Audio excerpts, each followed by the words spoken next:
Hey guys, in this video we're gonna make this same environment and we're gonna need all of those stuff for this environment, and we're gonna try to model everything from scratch so you don't have to download any add-on or something like that. And yeah, we're gonna model all of them, and let's start. So I'm gonna go into preferences, into add-ons, and I'm gonna search for ANT landscape, which I really need. And after turning on ANT landscape in the preferences, we're gonna be able to model our landscape. So let's close it. Shift A, I'm gonna go ahead and add a landscape from the mesh menu, and as you can see we have added a mesh into it successfully.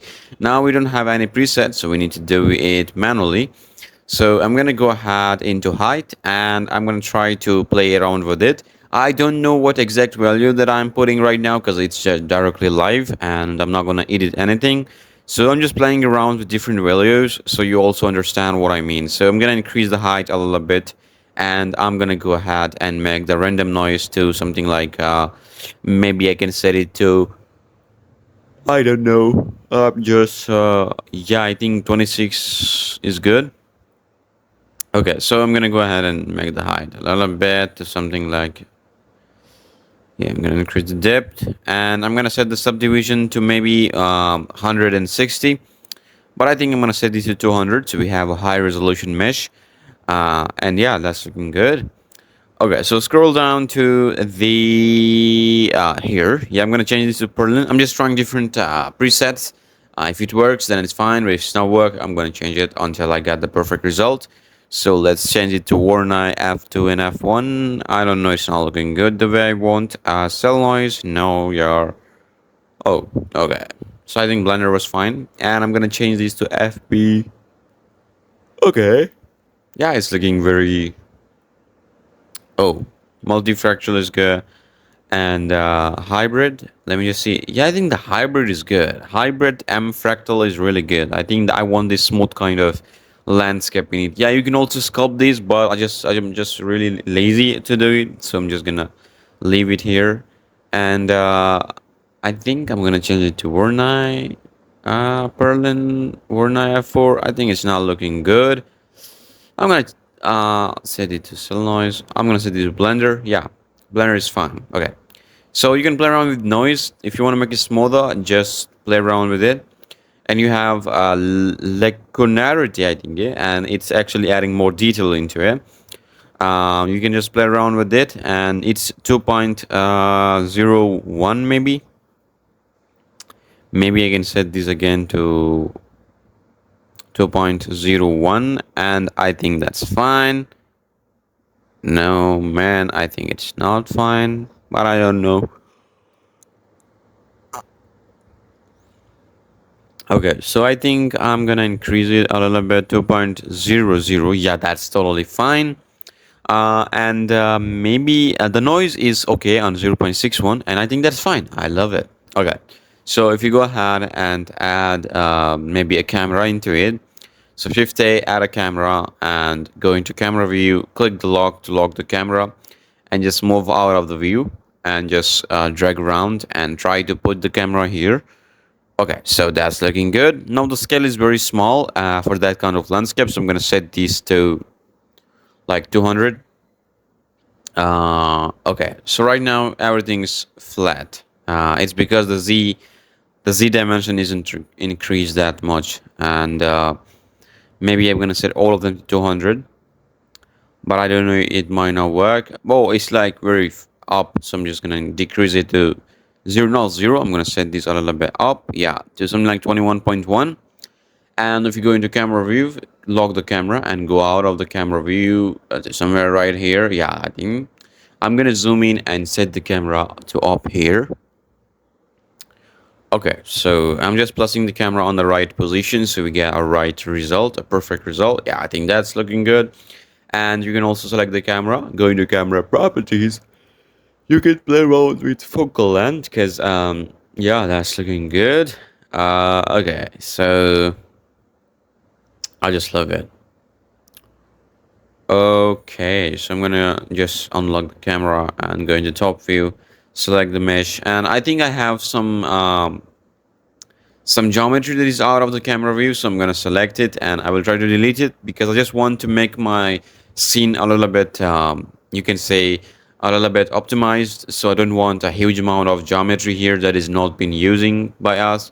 And I think I deleted the perfect one. Yeah, I think I need to delete some more of them. So I'm gonna open up a new window, and in edit mode, I'm gonna go ahead. Um, I'm gonna select some of them here so I can see where is my camera, and I can also select it from here and also from here. And I think I need to delete the other stuff remaining there. So I'm gonna go into wireframe, and I'm gonna click, drag and select, and click B for box selection. I think Control Z, B again. I think I need to select a small portion of it. Yeah, X and delete the faces, and I think that's looking good.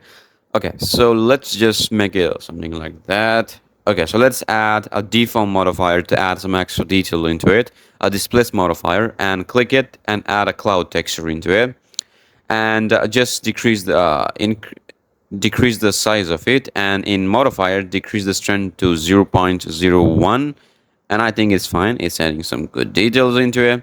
Shed smooth, and okay, that's looking good. This is what I wanted.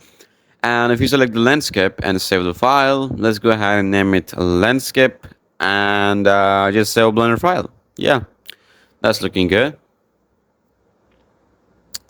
Okay, so now it's time to model the house. So I'm gonna go ahead and try to add a cube, scale it up. I'm gonna move it upward like that. Don't mind the other asset. I'm actually recording the house a little bit later when I model all the assets. So you will see everything, but I'm just gonna model a house. So I added the loop cut by hitting Control R in the middle. I'm gonna select both of the portion and hit E to extrude. I'm gonna select the top edge and click G or the Z axis to move it upward. Yeah, something like that. And I'm gonna go ahead and scale it on y-axis. Okay, so that's looking good. I'm gonna scale it on y-axis like that. Yeah, I'm in edit mode. I'm gonna go ahead and click the knife tool by hitting K and just draw a line between these two points. I think that's not perfect. Control Z. I'm gonna click K again, select this point, and then drag to here and select this one. Yeah, we have a loop cut here by knife tool. Okay. So I'm gonna hit Control R and add another loop cut.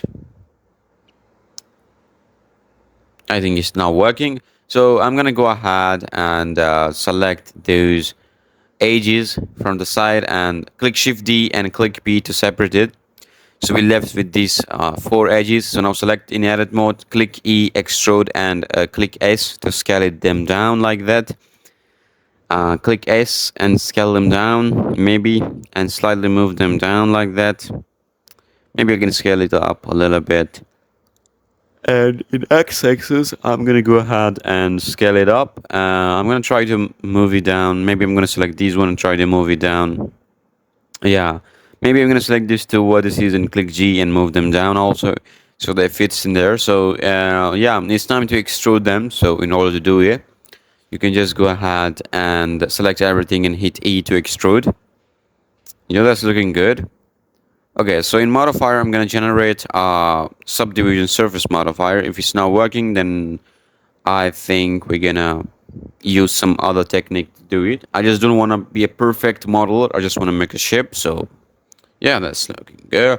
I think the subdivision isn't working. So like the main crease is not working. I'm gonna delete the subdivision. Yeah.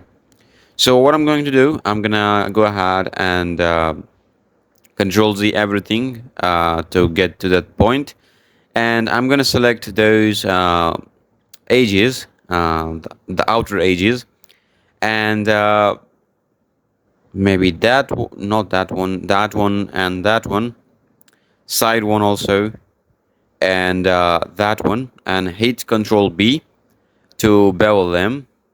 Why it's not working? I don't know. But Control A and apply the scale. Now it click Control B. Okay, so I don't know why it's not working. Let me just. I think no, bro, it's not working.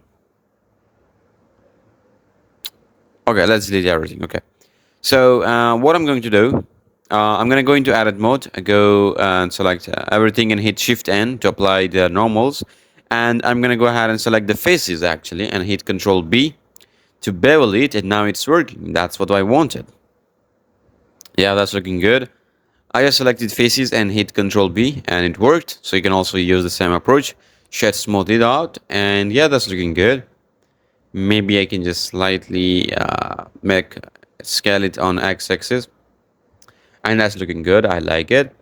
And now what we need to do, I'm gonna go ahead into edit mode, and I'm gonna create a curve which is going to be a path, and I'm gonna rotate the path on Z and 90-degree. I'm gonna move it here.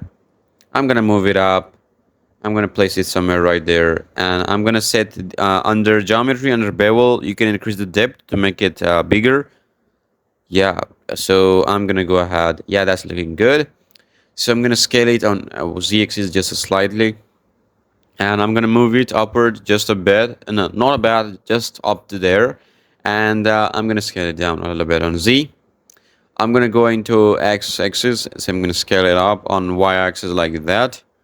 And if I turn on overlays, I'm gonna go into edit mode, click E, extrude again, click E, extrude, click E, extrude, and move it down there.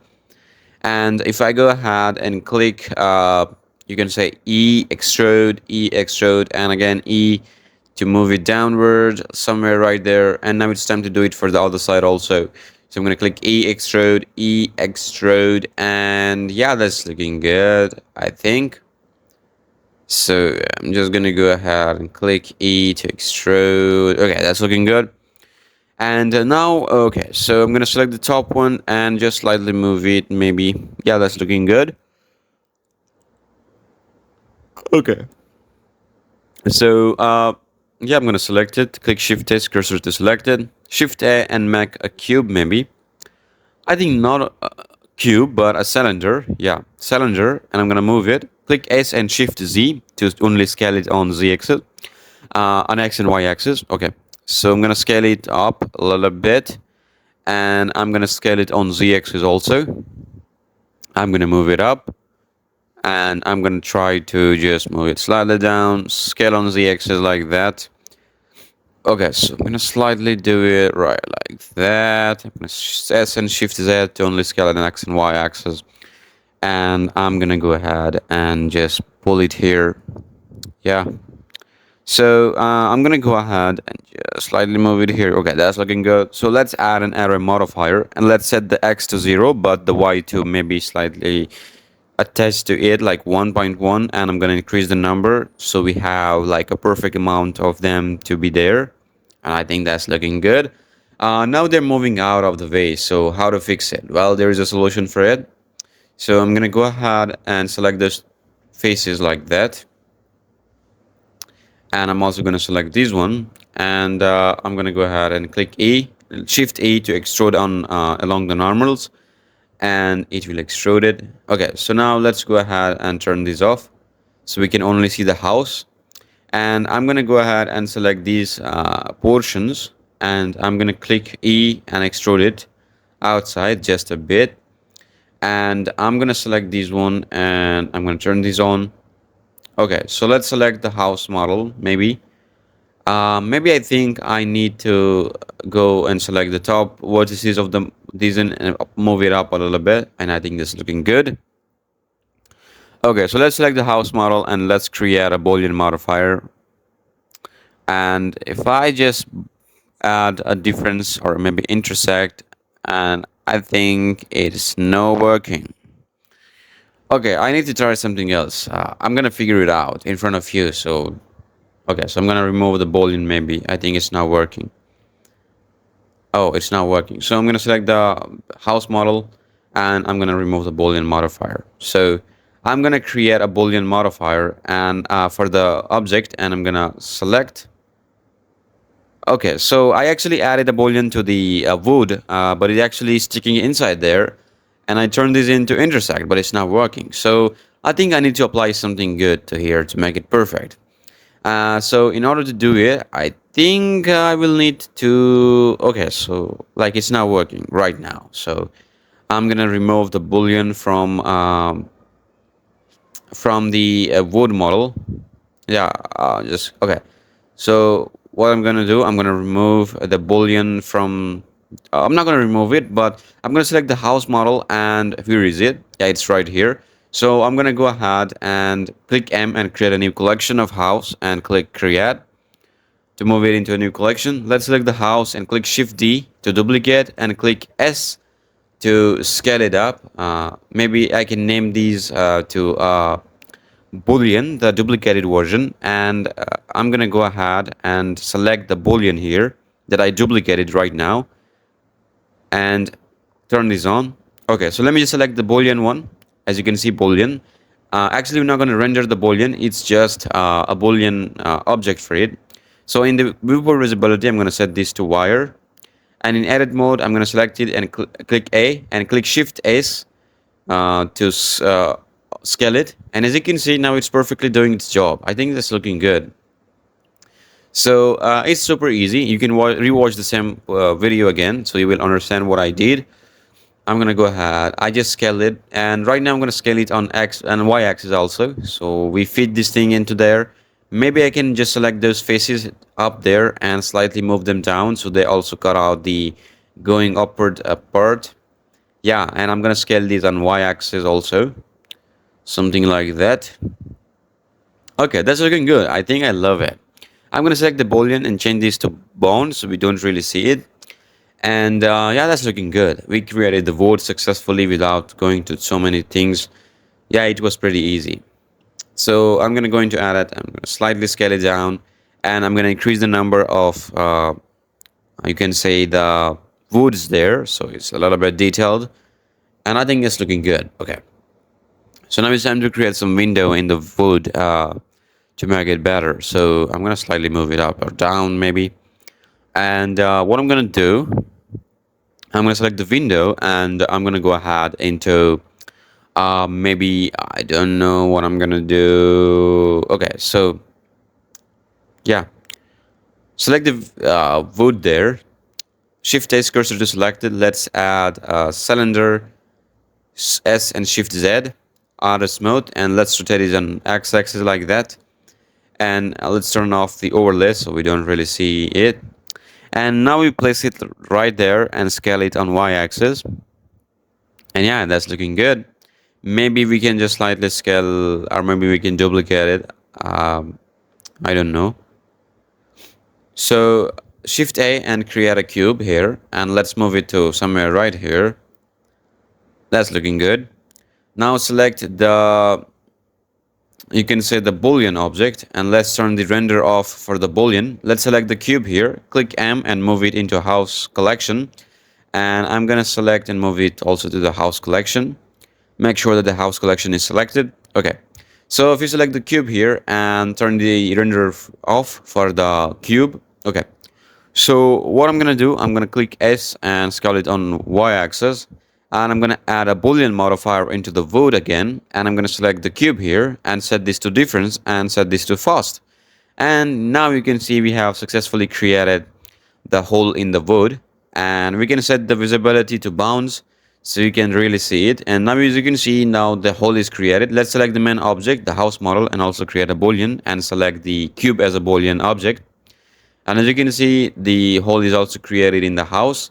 And if I go ahead and select the cube, let's move it on inside and click S and X axis. So it goes inside. We didn't really see it. Okay, so now it's looking good, and let me just slightly move it inside. Okay, so I'm gonna go ahead and select the cube, and slightly maybe I can go ahead and duplicate it, Shift D, and I'm gonna set this again to textured, and I'm gonna turn on the render for the other cube, and I'm gonna scale it like that. Okay, I'm gonna move it forward. I'm gonna go into edit mode. I'm gonna select the front face, click X and delete the face, the back one also. So we just left with the side faces. I'm gonna go ahead and move it a little bit forward. Okay, so I'm gonna go into edit mode, and maybe I can scale it a little bit up. In edit mode, click A and click Alt E to extrude along normals. And yeah, as you can see, we have created this thing here. That's looking good. Okay. So I think I need to select some faces from up there. and click Control B to do bevel it so it's a little bit smoother, and I think that's looking good now. Okay, so what to do now? I'm gonna scale both of the object a little bit down by selecting them, and yeah, that's looking good. Maybe slightly move it inside. Okay, so that's how it is. Yeah, I like it. Okay, so let's go ahead into our browser and search for some texture. I will also put the link to all the texture that I use, so you don't need to worry about it. But I'm just gonna go ahead and search for a brick wall. You can say texture. So I'm trying to find a good one, and maybe I change this later on. So I will also put the link to it. But they are like similar, and you will be able to understand what texture I'm using. So I'm gonna go into polyhaven.com into textures, and I'm gonna go ahead into maybe I'm gonna go ahead and select rock. Yeah, we have few many different categories. I'm gonna click rock, and now it will show all the model from rock, but my internet is shit, so it's gonna take some time to load, and I have to wait for these to happen.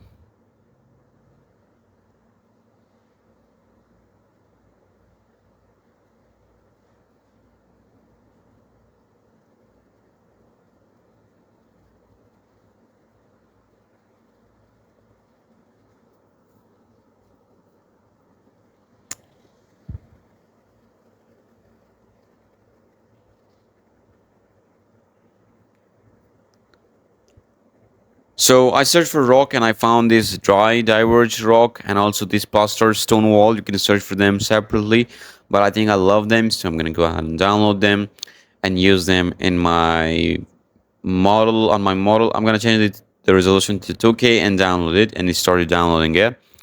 And yeah, I'm gonna go ahead and also download the other one, which is the plastered stone wall, which we'll be using for making some cool textures. I'm gonna go ahead and download it also. I'm gonna pause the video. Okay, so I also searched for bark texture and I found this sakura bark, and yeah, I think I'm gonna download these also because this is really detailed and I love it. I will use this for trees model, and I also have this other model. You can search for them separately with the same name. I like this knotted pine bark, so I'm gonna click it, and I also really liked it, so I'm gonna go ahead and download it also. And I think it is very detailed and it have this imperfection into it. That's why I liked it. Okay, so okay, so I'm gonna go into textures and okay, so I'm just gonna go ahead and let's go ahead. Okay, so if I go ahead and search for something that aerial rock, maybe, yeah, maybe I'm gonna go into terrain and I'm gonna. Okay, so I like some of the textures that I love a lot, and I think I'm selecting them. I'm in terrain category, so I'm just gonna go ahead. I'll put the link to all the textures in the description that I'm using, so you don't need to worry about it.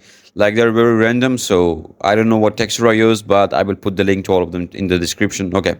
So in edit mode of my house, I'm gonna go ahead and slightly extrude it by hitting A, and I'm gonna move it down right here, and I'm gonna try to rotate it, something like that. And let's click Control R maybe to add loop cuts and scroll the wheel to add multiple loop cuts. I'm gonna select the middle one and turn on proportion editing. I'm gonna click G and move it slightly down there, something like that. And yeah, I think that's looking good. Okay, so I'm gonna go ahead and change this to sphere so it's perfectly smooth. Okay, so I think that's looking good, and I'm looking for the thatched look that in the old houses have. So I think that's looking good. Okay, I'm gonna go ahead and go to face selection and select the other side. You might be thinking, well, I'm not using mirror because I don't want perfection. I want imperfection on both the sides. So I'm not gonna use mirror shit. Okay. I'm gonna extrude this also. I'm gonna move it down there. Maybe I think it's very far away, so I'm gonna go ahead and make it into y-axis like that. And I'm gonna go and click Control R to just add loop cuts into it. Let's select one of it and go into x-axis and slightly move it by hitting G. And while proportion editing is turned on, so you have that moment flexibility. And I'm gonna go ahead and move it slightly to that direction, maybe slightly rotate it. Yeah, that's looking good. Okay, so I'm gonna go ahead and slightly move it, not so much, but just a bit. Shed on its smooth. Yeah, that's looking good. And yeah, we need to add something else into it. So what I'm going to do, I'm going to go ahead and go into material view and go and create a new material for the wood. I'm going to select the model and hit Control Shift T to go ahead and add a texture. For these, I'm going to use the knotted pine bark. I'll also put the link to it. So just select all the maps and import them. Right now, the UVs are not correct. So what I'm going to do, I'm going to go into UV editor and I'm going to click tab into edit mode, select everything. And maybe I can scale it up, but scale it on on Y axis. But I think it's look very repeated, and yeah, it doesn't look good. So I'm gonna go ahead into okay, so let's apply the error modifier, Boolean modifier to the our bark and Control Z, Control Z. I don't want to apply it, but in edit mode, I'm gonna click Q and Q projection, and I'm gonna scale it up like that.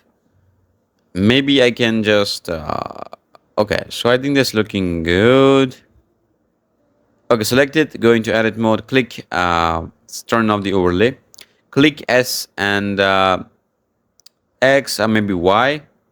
Yeah, Y axis, and I think that's looking good. Now it's not very repeated and it have that imperfection into it, and this is what I wanted. Okay, so let's apply the same wood material to the other model also. I'm gonna select these and Shift D and duplicate it on the Z axis. Actually, I applied the array modifier to the wood and left the Boolean modifier, so I can change it later on. Okay, so now it's time to add texture into the man model. So I'm going to select it, and I'm going to go ahead and go into shader editor. I'm going to create a new material. Okay, so in Chrome in browser, I searched for brick texture PBR again, and I went into the polyhaven here. I'm not gonna search for brick texture, sorry. I'm gonna just search for polyhaven so you can see it. Search for it and open it up, and go into textures category and click terrain. You have different categories here, but I'm gonna use terrain. Maybe I'm gonna use brick. Okay, actually, so I'm gonna scroll down and yeah, I'm gonna scroll down to which one? I don't know what. So scrolling down, scrolling down, scrolling down, scrolling down, down, down, down, down, down, down. Okay, I found these white sandstone bricks in brick category, and I liked it. I love it because it was very detailed. I'm gonna download it, and this is the one. I will put the link to you in the description also if you want to use it. And I use the Tokyo version. Okay, so I'm gonna go back. Let's scroll down again. And let's see which texture is good. Okay, so I'm gonna click Control Shift and maybe T. Yeah, it's a node wrangler. Control Shift T and go ahead to the texture that I downloaded. It's white sandstone here. I'm gonna go ahead and click it, textures, and as you can see it right here, and click select all of the layers and just import them. Okay, so right now I think if I go ahead into face selection mode, I'm gonna select this one and Control Z, Control to here and Control to here to select the shortest spot. Shift Control and select the shortest spot. Okay, so I'm gonna add a new material. In object mode, I'm gonna remove it. So in edit mode, I'm gonna assign the new material to the top of the house, something like that. And yeah, I'm gonna go ahead and select the top material. And I'm gonna click select. And I'm just going to select, click U and Q projection for this one. And in edit mode, I'm going to select everything and scale it up on UV editor to make them smaller. And right now it is looking really bad. It's because I think there is some displacement in it. I'm going to fix it. And I'm going to select this one also and select everything and click assign also. Yeah. Okay, so, oh, I think Control Z, not assign. I'm just going to go ahead and select the other material and click assign. And, okay, don't mind, don't mind. I was just playing with it, okay? So in shader editor, if I look here, we can see there is a displacement modifier. And this displacement modifier, I think, is looking obvious and it doesn't looks really good. Uh, yeah, I think, okay. Okay. So let's save the file. Let's go into UV editor, maybe shader editor. Go into vertex band. Okay. So let's band something. Let's go into solid mode and in the attribute, click plus and let's name these as band maybe. And yeah, it's vertex band actually. It's not a texture band. It's vertex band. Click add. So now if you paint around, you will not be able to see anything. If you go into color attributes, you can see it. So you can't paint without a huge geometry. And I'm gonna go ahead and open up a texture here. Don't mind, I'm just using a very random map here. You can use a noise texture also. So I'm gonna go ahead. Okay, so right now it's not working. It's because we need to have a huge amount of geometry here. And I'm gonna go into edit mode. I'm gonna select this portion. I'm gonna right click, and I'm gonna also select this one. I'm also gonna select this one. Right click, subdivide. Right click, subdivide. Like subdivide for a lot of time, so you have enough geometry to texture on. So now as you can see, you can texture things around, and this is what we wanted. So right now in the texture category, you can see the texture is selected. Yeah. And it's actually imperfection pack from ArtStation that I found, and also put the link to it. So now paint around this area, but just by clicking it, and just go ahead and do it. And I think it's really easy. And if you want to have a detailed look into it, you can watch a Blender Guru tutorial on texture painting. It's really good. But right now I'm using a quick way to texture paint the area around this one, because I think it's usually like that. And if I go into material view, you can't really see anything. So what I'm gonna do, I'm gonna go ahead and search for, duplicate this image texture and search for mix color. In this texture, I'm going to connect this to the bottom texture. I'm going to click the folder icon, and I'm going to add a plastered stone material to the top texture. And I'm going to search for attribute, color attribute, and I'm going to select the paint and connect this to the vector. And yeah, right now it's you can't really see it, but if I move it, as you can see.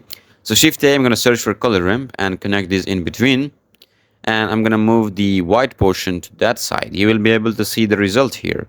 So if you look at the displacement, I'm gonna decrease the scale of it, so it's not looking really obvious. Yeah, I think that's looking good. But right now, the texture pen doesn't looks really good. I don't know why is that, because of the image texture that I used. Okay, so I'm just gonna decrease it. I'm gonna change the image texture to something else. Yeah, that one, maybe if I paint it around, I don't know, it's not looking good. I'm gonna remove it. I'm just gonna use a default one. So I'm gonna use a default texture paint on it. Yeah, I'm gonna make the radius very down, strength very down, not so much. And these are different options to blur or smear do. So I'm gonna use a blur here to blur out the existing paint to make it real. And yeah, that's looking good. Like the blur tool is really good in the vortex pen. I love it. Let's add some paint here somewhere right there to add some randomness into it. And let's use a blur tool to just blur out all the stuff and just go and do it. Okay, so I'm gonna use a smear tool to move things around. It's like really good tool to do all the stuff and make it realistic. And I think that's looking good. Okay.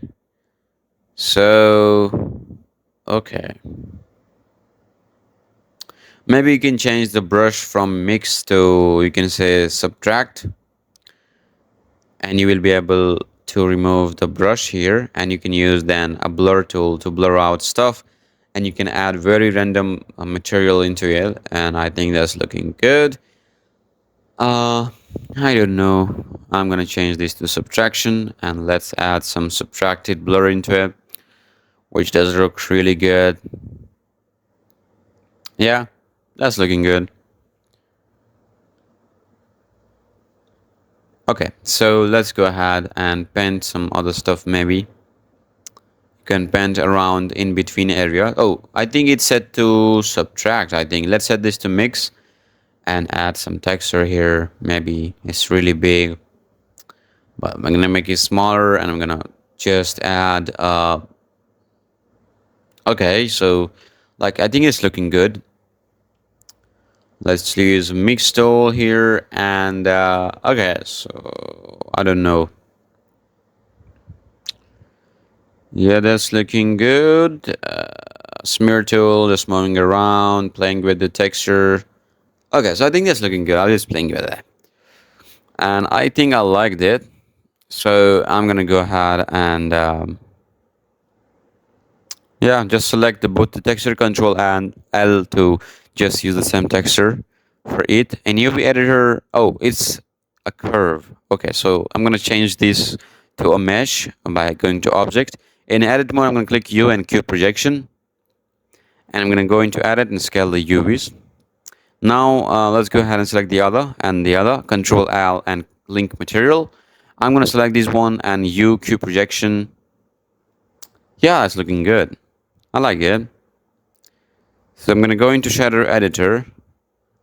I'm gonna select this material and I'm gonna set the displacement to like all the way to like 0.2. Okay. So that's looking good. Okay. So let's select this one and also that one, both of them. Control and L and just copy the same material and just do UV editing on it. And I think that's looking good. Okay. So now it's time to do some outer stuff. So let's do the other material for it. So I actually found a Tech texture here. I'm gonna search for Tech PBR texture, and I found so many of them. I also found one of them on Polyheaven. This one, I think I liked it, and I'm gonna download it. You have other different roof options for this kind of look. I'm gonna download it, and maybe I can use it. And I also found this one, and I think this looking really detailed, and I love it for the roof. And I also found some other one on the textures.com. And if I go inside there, and it's gonna take some time to load, but I found these on texture.com, which is paid, but yeah. And I found some other free options like this one. This is not a free one. It's actually the texture.com again, but there are so many, like you can use them. They're real life footage, images.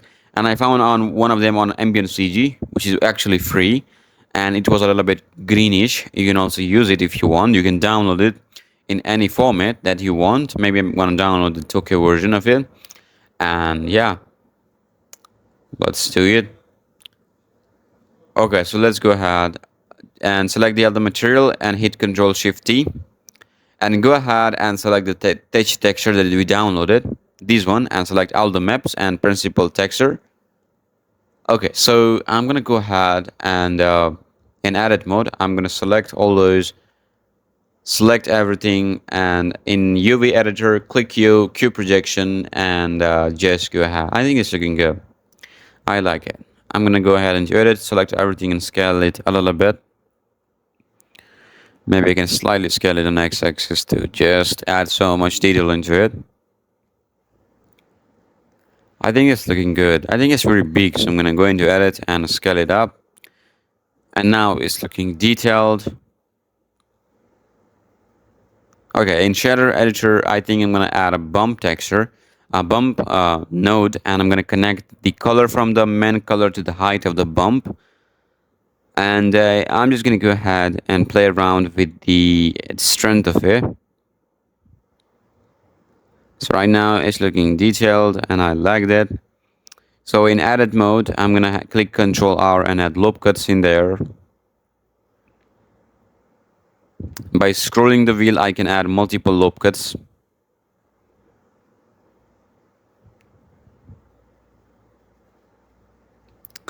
Okay, so let's select this one and change this to local. Okay, so let's select the proportion editing and go into y-axis. Just move it up to add some randomness into it, and do some other changes also to make it fine.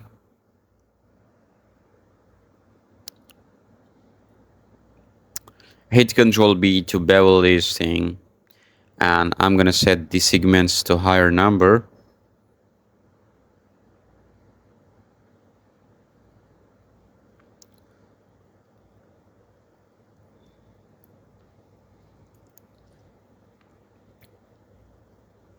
Yeah, Control B here to bevel it.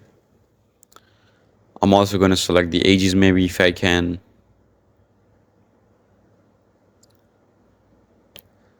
And I'm gonna go ahead and hit Control B, maybe. I'm clicking Control and Shift to select the shortest spot between 2 points. Control and click. You can on the left down there, you can see the shortcuts. Maybe I'm not explaining all of the shortcuts, but you can see them. Okay, so that's looking good. I liked it. Okay, so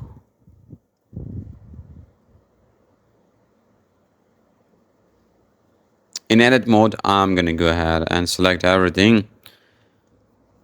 And I'm going to select faces. So I'm going to go ahead and select this face and also that one by hitting Control Shift and click to select the whole point between these two things. But you can select them manually if you don't understand. So I'm going to create a new vertex group and click Assign.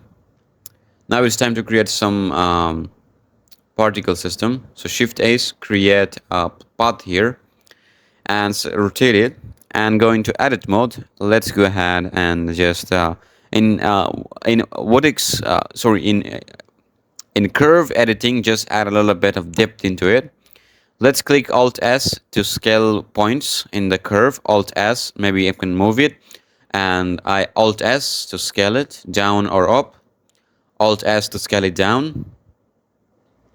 And I think this is looking good. I'm gonna go into x-axis to add a little bit of curve into it and make it perfect. Okay, so yeah, just do it. Shift H and just set this origin to 3D cursor. I think it's looking good. And I'm gonna slightly scale it on X and Y by hitting S and Shift X. Okay. So Shift D, I'm gonna duplicate. Maybe you can move it into a new collection, calling it a house particle, and click Create by hitting M. Okay, so Shift D, duplicate on y-axis like that, and move it somewhere right there. And in edit mode, I'm gonna select this one. Maybe I can move it a little bit forward by hitting G and move it. Yeah, that's looking good. Okay, so I'm gonna move it to somewhere right there. Okay, so I'm gonna click Shift D and move it towards y-axis like that. Slightly move it up, maybe just a bit, not so much, and just try to do it. Okay, so what I'm gonna do, I'm gonna go ahead and select the main object, add a new particle system, and click. Let's just turn this off for now. I don't see any particle. I don't know why is that. I think why I don't see any here. If I go into modifier and grab the particle system above the Boolean modifier, and yeah, it's working right now. So I'm gonna go ahead and set this to collection and set this to a density. And yeah, I'm gonna select the collection that I created. I'm gonna move it down. I'm gonna move it up. It's not working. I don't know. So I'm just trying to move it up and down, and I don't know why I don't see any particle from the collection. Okay, so I'm going to select all of the objects and convert them into meshes. And yeah, now they appear there. Yeah, that's what I wanted.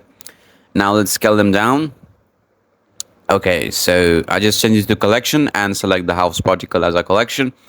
Okay, so yeah, okay, so if I click advanced and click rotation, click global Y here, and just go ahead and click global X, and under source change it to random, so we have a random particles there, and change from jitter to random, and I think that's looking good. Okay, so I can play around with the rotation. Yeah, I think that's what I want, and let's just go ahead and scale it up.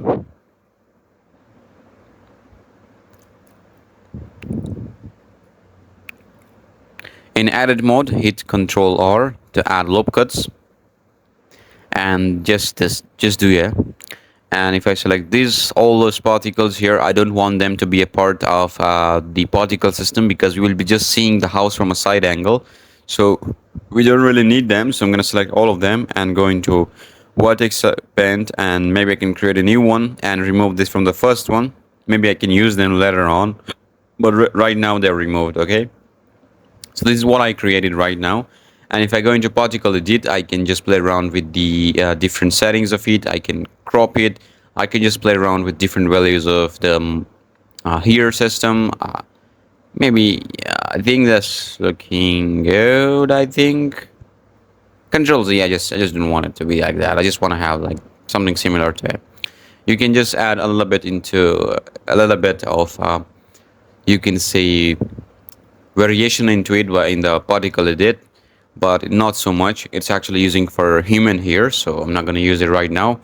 So if I go into material view, I will be able to see it, what is going on, and what's just okay. So right now it doesn't have any material into it, so I'm going to go ahead and select the house material, the roof material into all those objects, Control N and link material. So all of them have the similar material here, and they just mesh together. And I will not need to do it again and again and again. And yeah, that's looking good. I think I liked it. So let's just go ahead and go into solid, save the file. Okay, so right now I think the house model is done. Maybe I can select all the objects and hit Control C, copy the object, and just go into the other file and hit Control V to paste the model. And yeah. Okay, so what I'm gonna do, I'm just gonna go ahead and move it to a new collection, call it a house model, and hit create. So we have a new sort of collection. We can select them directly, and yeah, that will be easier for us to work with. So what I'm gonna do, I'm gonna select click M and move it to a new collection, call it a house without the particles, because we want them to be separated from one another. So house particle is a different thing. Okay, so I'm gonna go ahead and create a new cube, an empty, and I'm gonna go ahead and select maybe I'm not gonna select all the house model, because I'm trying to parent all the models into that empty, but it will not work, I don't know. And I'm gonna create, okay, so what I'm going to do, I'm gonna go ahead and select the house models, all of them, and the empty, Control P, keep transform, and now I can scale it and move it. Okay, so when I rotate it, it's like that. I don't know what's happening, but I'm just gonna fix it. It's not a problem. Okay, Control Z, Control Z, Control Z, and delete the empty. I don't want it. I don't want parent of it. I'm gonna select all the whole model. I'm gonna scale it. I'm gonna rotate it the other way, and I'm gonna move it up. I'm gonna figure out what to do here. I'm just gonna place it somewhere up there. Yeah, that's looking good. I'm gonna go into camera view. I'm gonna rotate it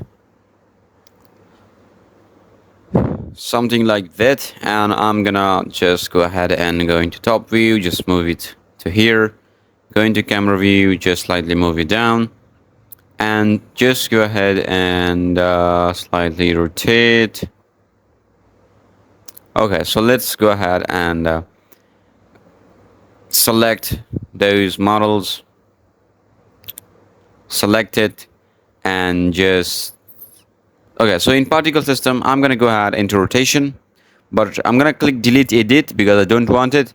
I'm gonna go into rotation and I'm gonna change the phase of the hairs. I'm gonna change from global X to global Y and change the phase of it so the rotation of the particles get perfect, and I want this to be like that. Yeah, that's looking good.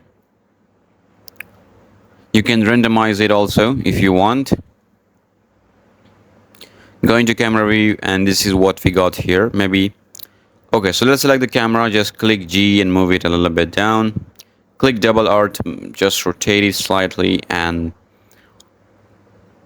yeah, I'm gonna move it slightly back. I think we need to create something in the back for the landscape to be there, because I want to have an extending landscape for it, and I just want to see it. Okay, so right now it's time to go ahead and download an HDRI. I will put the link to the same HDRI in the description so you can also use it. I'm gonna use this dark over rest sky dome, what it names I don't know, but just download it in 8K resolution, and once it's finished I will show you how to add. So right now let's go ahead into world settings. First of all, let's change from EV to cycles, change from CPU to GPU, turn on denoise, and under film I'm not gonna do anything. Under world setting I'm gonna create an environment texture, click open, and just open up the HDRI that we just downloaded from HDRI Heaven. And now the strength is very high, just go ahead and set this to 0.1 or 0.2 maybe, and I'm gonna set this to 0.3. I'm gonna hide these Boolean object also, and I'm also gonna go ahead and yeah, I think that's looking good, and this is what I wanted. So I'm gonna go ahead into shader editor. I'm gonna go into world settings. I'm gonna zoom in on the environment texture. Control T to add mapping and coordinate node. I can rotate on Z axis by 180 degree. So we have those cloud in the back of the house. I think it's looking good. Let's increase the strength of it just a bit.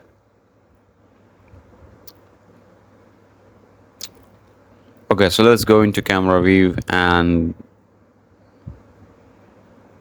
look around what we can do in this particular scene to make it fine. Let's hide the Boolean object here by selecting it and hitting H. So it's time to create some other models. Let's go ahead into preferences, go into add-ons and search for sapling tree generator. This is amazing add-on by Blender itself. Like, it's really amazing. I love it. You can just make any kind of tree with it, and just go ahead and close the preferences. Shift A and search for sapling tree generator. It's right here, so just open it up, and as you can see, by default you will see a tree here, but in the side panel you will see properties. So if you go into geometry, you will be able to see what you can change. Like, there are so many presets here. You can select any preset that you like, and it will become the one that you love so much. And I think that's so powerful. Like, you can literally change so many things in this small add-on, and it has so many parameters. Right now I'm creating doggles, FIRs, I don't know what its name is, but I'm just gonna go ahead and I selected one of the preset, and now I can play around with the custom shape. So you can just increase the values, play around with the branch distribution. I'm gonna set this to 2.17 and set the branch ring to something like maybe 7, and random seed to 37. And you can have a tree scale here. You can make a scale bigger, small, scale variation. And if you go into branch radius, you can play around with its radius with the branch size, and you can play around with different sizes for different branches. You have that option here for making the main bark bigger. Yeah, like, it's really flexible and it's really customizable. You can go to branch splitting.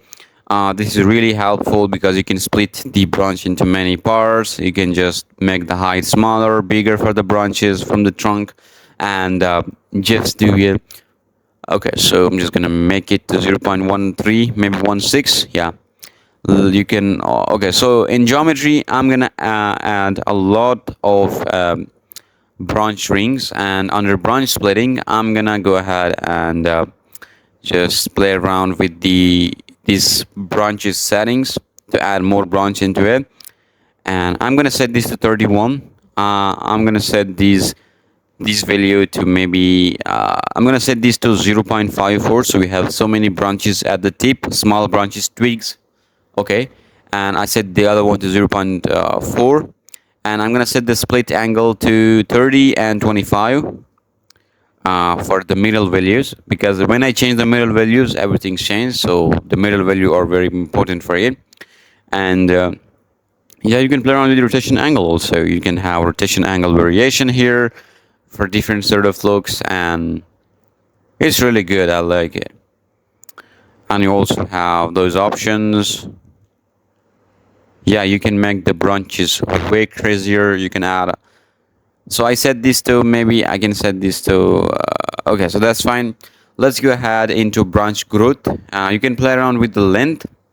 I'm gonna play just slightly increase it maybe. So I like the length variation because you can just make a very random tree which does look really realistic, and you can add any kind of value that you like, but I like that one to have a longer branches at the bottom and shorter one at the top. And you can have a down angle also, you can make them down or up, and just it's really amazing. I like it. And yeah, that's looking good. You have a curvature here, you can just rotate it the way you want. You have like different values to change. You have the curvature variation to make it very different on different location. And I think this is a really powerful tool. It's not only that, you can also add some amazing effect into it. If I turn on pruning, as you can see now, you can have that effect of growing trees. And if I go into leaves and click show leaves, you will be able to add leaves into it. And I think it's really powerful. I'm not going to use it. I'm going to go into, yeah, that's fine. Let's create some leaves around our model. So I'm going to select it, and I'm going to go ahead and create a new particle system. Maybe I'm going to change these to, it's curve right now. Let's go into object, under convert. Let's click mesh to convert this into a mesh. And I'm going to go ahead into wet paint. And I'm going to create a new wet paint, and let's paint around the branches because I'm going to create some particle around it. So this is what I'm going to do. I'm going to select all of those and just go ahead into edit mode. I'm going to select, go into wireframe. I'm going to select all the branches by hitting C, and just go ahead, just select all of those, maybe like this one, that one, that one, all of those, and just go ahead. Yeah, select some random tips of it to add some random variation into it. I'm going to select those one also, that one, and also this one. So I have so many of them selected. Okay, so let's go ahead and click in edit mode. In edit mode, go ahead to edit mode again. I'm going to duplicate it before I do it. I'm going to go into edit mode and click assign for the vertex group. Okay, so I have two models. One will having a leaf, and the other one will be just a dead tree that don't have any leaves. So I'm going to create a new image texture. I'm also going to put the link to this image texture in the description, so you can also use the texture that I'm using right now. It's actually an image texture that I downloaded from pngwing.com, and it's really good. If I go into top view and just move it here, that's how it looks like, and I think that's totally fine. We can create it on the tree. So I'm going to go into particle system, create a new one, go into here, click advanced, and if I go into render, click object and select this object as an instance object. So I'm going to go, first of all, select this one and go into edit mode, click G and move it somewhere right there, so the origin sits there. And yeah, I'm going to go ahead and select this object and select that object also. Okay, so let's go into vertex group and select the group here, so the particle will only grow on the specific part of the tree, not everywhere. I'm going to turn on the object rotation, and I can go and turn on rotation, and I'm going to go ahead and change this to global Y, maybe global X, global Z, and just try to add rotation into it, something like that. I know it's very random, but I'm just gonna create it.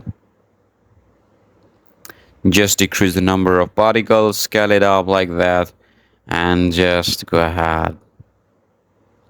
Like, you can use any texture for it, any leaf texture that you want, but right now I found this directly, so I'm using that one here. Yeah, let's just go ahead and increase the scale. Okay, let's randomize the phase also, and yeah, that's looking good. Let's randomize the scale too. Let's increase the scale of it just a bit. Okay, so I think now it's time to just go ahead and open up a new window here. Go into shader editor for the leaf texture, and I'm just gonna go ahead and create yeah, I'm gonna grab it and search for translucent shader. Just type in TRAN and you will find translucent and connect the color with it. Let's create and search for add texture, add, and connect this with the shader here. And I'm just gonna go ahead and yeah, right now it doesn't looks good. In the render settings, I'm gonna set this to cycle and GPU compute, and I'm gonna set this to denoise. I'm gonna create an environment texture, and I'm gonna open an environment texture. This is not an important one, so I'm not gonna put the link to it. I'm just checking the in render properties. I'm gonna set the film to transparent. Okay, so if you go into render, as you can see now, the light is passing through the leaves because of translucency. But right now, like, it's looking good. We can change it later on. We're just waiting for it. Okay, so I'm gonna go ahead. If I connect just the texture of it, it's looking like that, and I think that's looking good. But we will change it later on if you want. I'm gonna select the tree model. Let's select the tree, and I found if I go into polyhedron textures, and I found a texture for the bark. I'm gonna search for a bark texture, wood texture, wood, and you will find something good. If I scroll down, I'm gonna search for bark. Sorry, tree. Yeah, I'm gonna search for tree texture, and I'm just gonna go ahead. And I found this knotted pine bark. I think I already downloaded this model, so I'm gonna download it in 4K again. So we have the 4K version of this model, and I'm gonna go ahead and use this texture here. So right now the texture is downloaded, and let's just go ahead and open it up. If you zoom in, it's really high quality. So let's select the tree and hit Control Shift T. Let's go ahead into the texture, into the directory where we have the texture. So I'm gonna go ahead and select it. I'm gonna select this one, that one, and let's select all the texture and click Principal Texture. Right now, if you zoom in, as you can see, it's perfectly UV map into it, and this is what I wanted. And yeah, now we have created a tree which is not looking realistic at all, but we will change it later on in the when we add this into the scene. We will be able to see what we are missing right now. I'm gonna increase the number of the particle. Maybe I can play around with the roughness of the image texture for the leaf, maybe, and I'm just gonna grab it and connect it to the bump and to the height of the bump and connect this to the normal. And right now I think that's looking good. Yeah, because it added a little bit of detail into it. And I'm just gonna go ahead and randomize or not randomized. Yeah, I'm just playing around with the particle system. I'm gonna get back to it again, but right now I'm just going to for a very okay.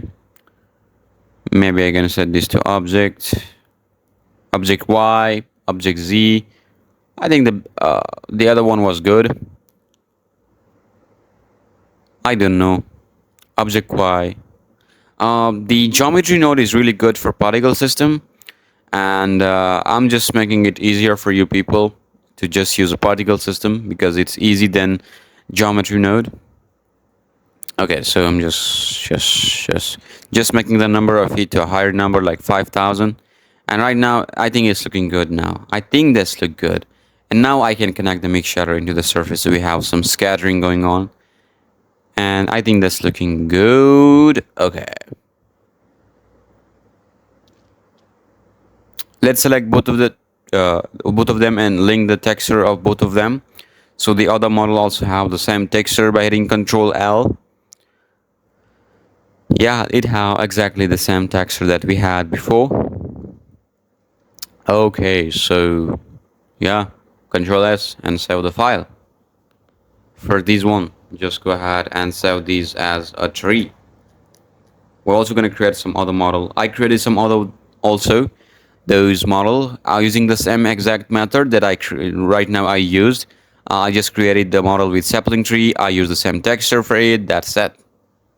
So on my YouTube channel, if you go into my YouTube channel, I'm gonna show you how. So you need to go into playlist. When you go into playlist, you will find a nature asset playlist here. I uploaded 4 tutorials where I'm talking about different nature asset, like making a rock in Blender, then making fern in Blender, and then making some leaves in Blender, then making some grass in Blender. So I'll not talk about it right now, and you can watch them if you want to know how to make it. And I also provide the link to the project file if you want to use it in the description. So now we're in Blender. Now I want to make some other tree assets. So for these, I'm using Blender 3.6, which is important. And for these, I found a great add-on, which is 100% free, and it's extremely amazing. I love it. And you can just download it from the link in the description. You have to download the Windows version here. Just click it, and it's just 6 MB. Once you download the version, like it needs Blender 3.1 plus, which means that you can use Blender 3.6 or Blender 3.2 maybe. And when you download it, go to preferences, click install, and go to the directory where you have this add-on. So I have it here, so I'm going to go ahead and click it. So let me just find this out, and I think it's here. Click install add-on, and once you search for modular add-on, you will be finding it here in the generic. Yeah, that's fine. Now delete everything because we will model some tree here. So let's open up a new window here. Let's go ahead into M3. You will find this new option here. Once you click it, click new, and now go to add. You will find some option. Just click the first one, and then just drag from here. You can add a trunk here. Just click the trunk. The next one, connect the tree with the tree. Now when you update the settings, you will be able to see these. And let's play around with different settings. We can play around with the up attraction, which means that you can make it curved or maybe straight, but I'm gonna make it a little bit straight here, and I'm gonna go into resolution. You can increase it if you want.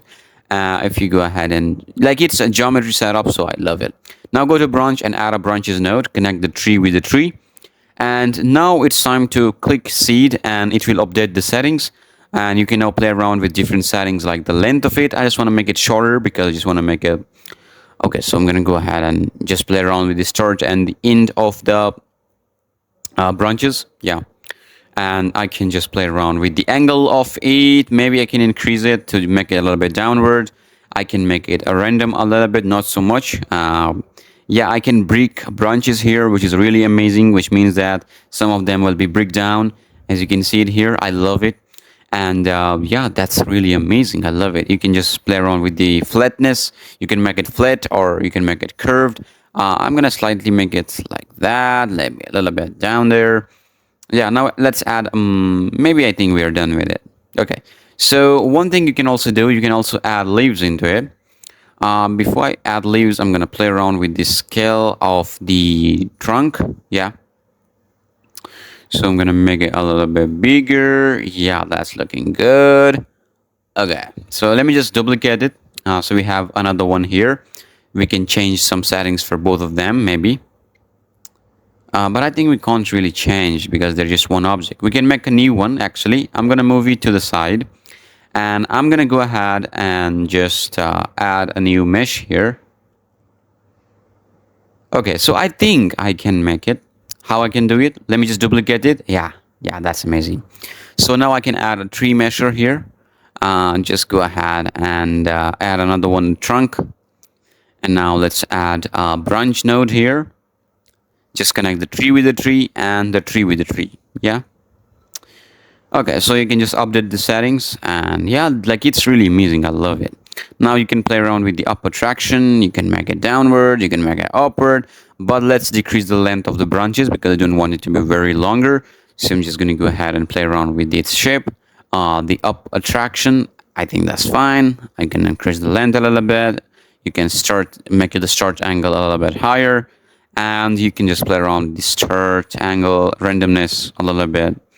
You can add some branch and also add some resolution into the branches because I just want to make it realistic. Let's make it a little bit down like that. Okay, so if you click add leaves, it will add so many leaves into it. And if you come up to modifier, you will be able to see a geometry setup, geometry node setup, which means that you can control the density, the scale, and everything. So let's increase the size of it and let's make it a little bit denser maybe. I'm just going to go ahead and make it dense. Yeah, I think that's looking good. I love it. So yeah, that's how you can make another tree for your scene, and it's really good because it's 100% customizable later on, and I think it's really amazing. So you can use it to make any kind of tree that you want. Okay, so let's go ahead and search for tree trunk texture because we need a high quality texture for it. So I'm going to search for PBR, tree trunk texture PBR. Yeah.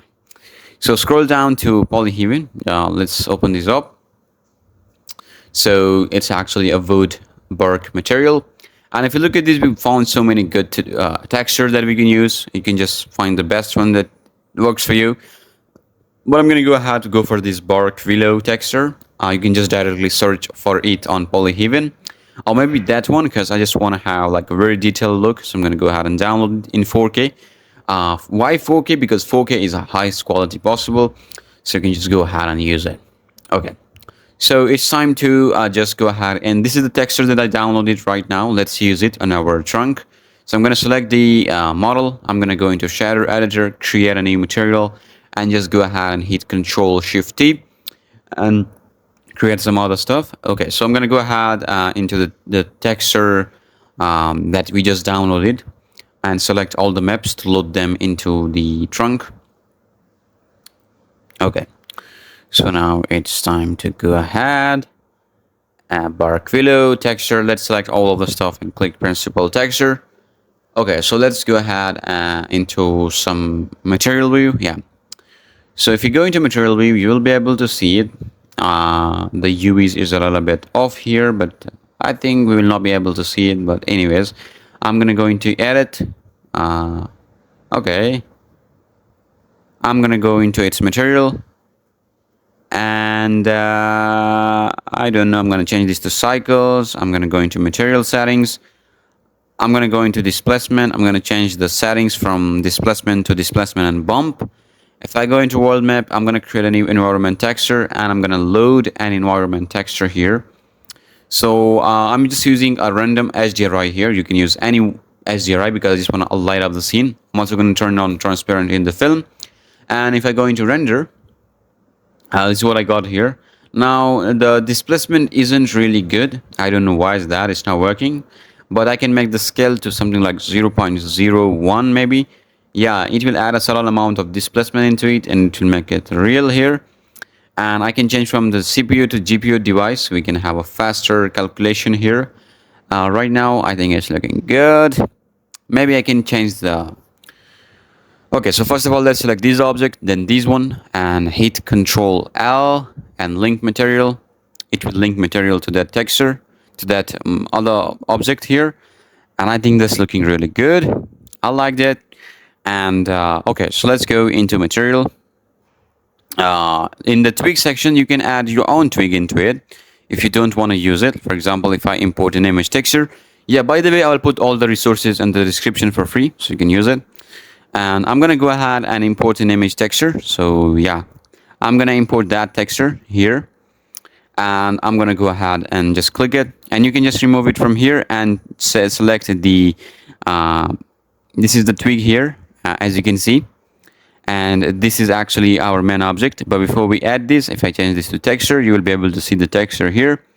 I'm gonna go into edit mode. I'm gonna click G and move it an X to set the origin into the bottom of the leaf.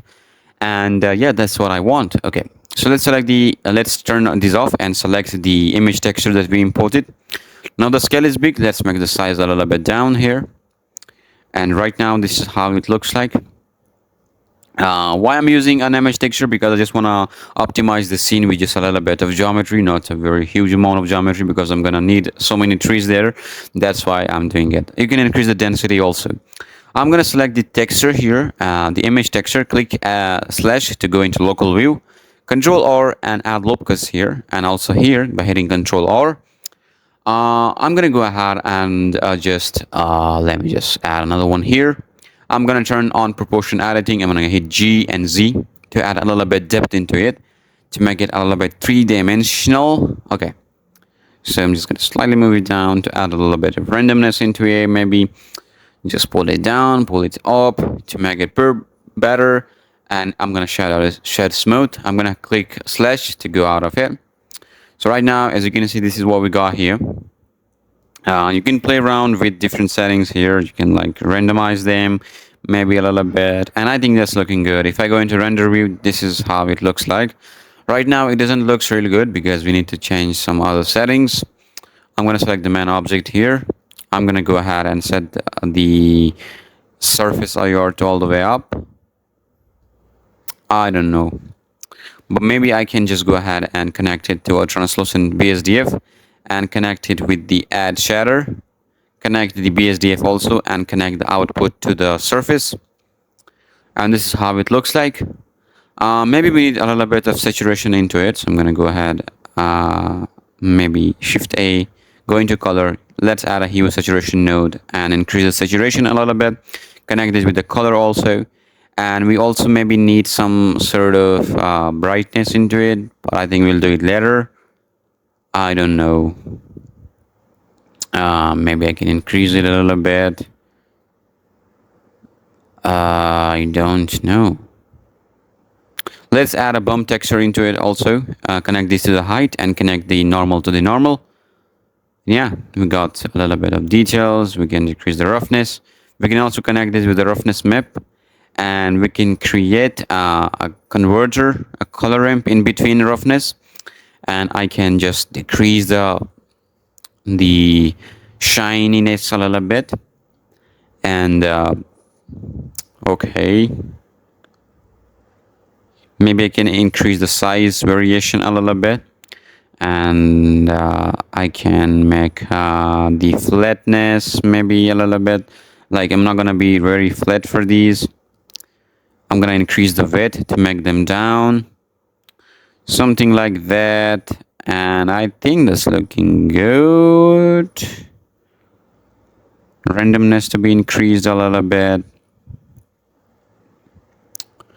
So let's duplicate the material. Let's add contrast into it. Actually, I'm going for the second material and decreasing the brightness of the trunk material. I'm also going to do it for this one. I'm going to go ahead and click add a color, and add a brightness and contrast. Let's decrease the brightness a little bit, maybe.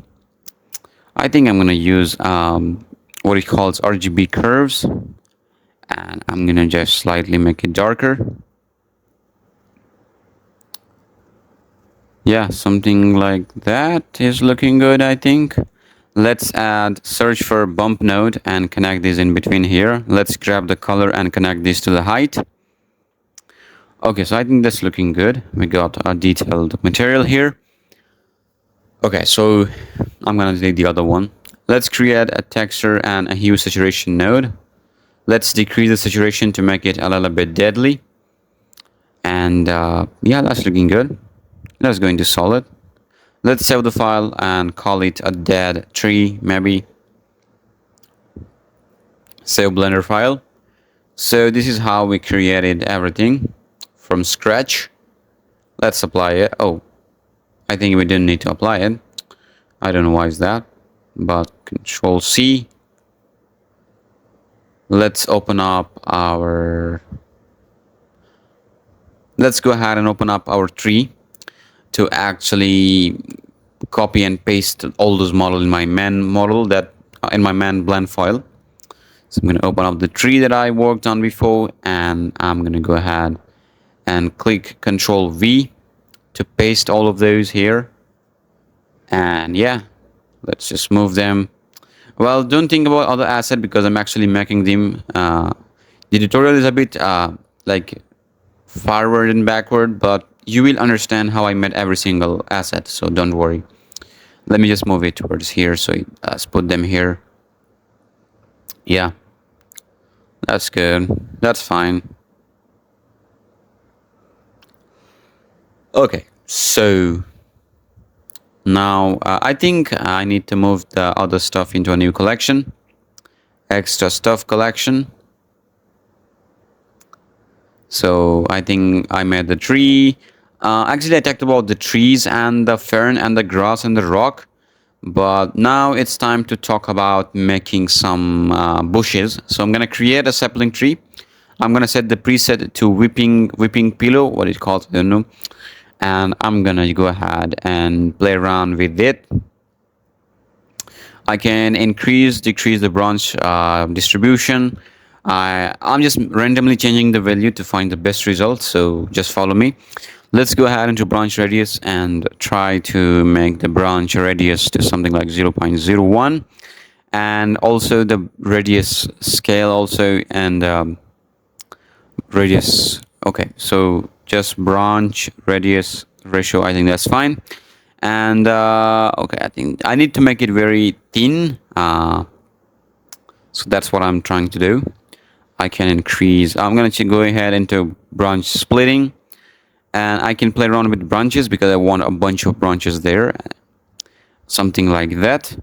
And I also want some of them like a huge amount of, oh shit, like don't go crazy. Like I think my system is just crashing, is about to crash because I think it's slower. Oh no. Wow, I added a huge amount of, don't go crazy with it, like your system will hang. So just don't do it. Just make it very a small number, because if you go for a higher number of splits there, you will regret making it. But I'm just gonna go for 0.29. I'm also gonna add some split angle variation, and I'm gonna make it down there. And I'm gonna go ahead and just slightly move it up. Split hat. Okay. I'm just gonna add some rotation angle. Let's variation. So let's add variation into it, and let's go ahead into branch growth, and let's just play around with different settings here. Maybe I can just go ahead and make it smaller a little bit because it's a small tree. Okay, so right now the trunk size is like, okay, so I'm just gonna go for a big one because I will scale it down later on. Right now I need a very little small sized branches, so I'm gonna decrease the length. I'm gonna add some variation to the length, like 0.1. I'm also gonna add a little bit. Let's add a little bit of down angle there because the bush is also down, touching the ground also. So this is what I want. Let's go ahead into the branch splitting. Maybe I can just go ahead and play around with the trunk. Okay, leaves. If I add leaves into it, this is how it looks like, and I can increase it if I wanted to. But I think I don't want to use it leaves here because I will. I don't know. But yeah, turn off the show leaves.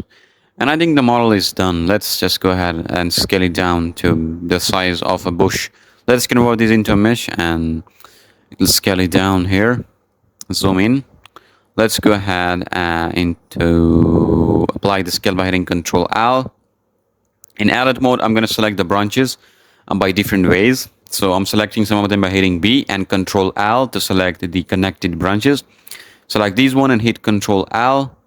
Also that one, maybe, yeah, Control L. But I think it selected everything. I don't want it to select everything. I just want to select some of the branches by hitting B. Sorry. B and then Control L. Okay. Also that one, Control L. I don't want to select the bottom of it, so I'm just going to go ahead and deselect it. Okay, so I deselected the down there area. And I'm also going to select this one, select this one by hitting B and Control L to select the selected one.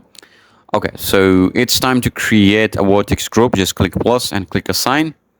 Okay, so I'm gonna go ahead and find an image that works for me. I'm gonna go search for bushes, leaf, PNG, and if I go into images, I found so many of them, but I'm gonna use one of it that I like, and I don't wanna edit anything because I want you to see every single shit that I'm doing, that what it takes to make an environment totally from scratch by not editing it. So I click this image and I'm trying to find a good one. So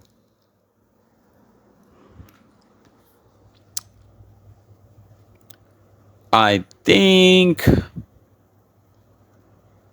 which one is good? I don't know. I think that one is good, but if I click it, it's letting me into a website, PNG tree. If I download, it's now adding my account here. Oh, what it is? Shit. Sorry, I don't know where to click, where to go out of it. Download. Oh, it doesn't work. Okay. I think it's not downloading, so I'm just gonna quit it because it's showing me this ad shit. Let's close it. I'm gonna get back into the other texture that I clicked at the first place, and I don't know where it was. I think it was at the top. Yeah, I'm gonna go into the top and see what I can do with it. I think this one is good, but it doesn't have any detail. Okay.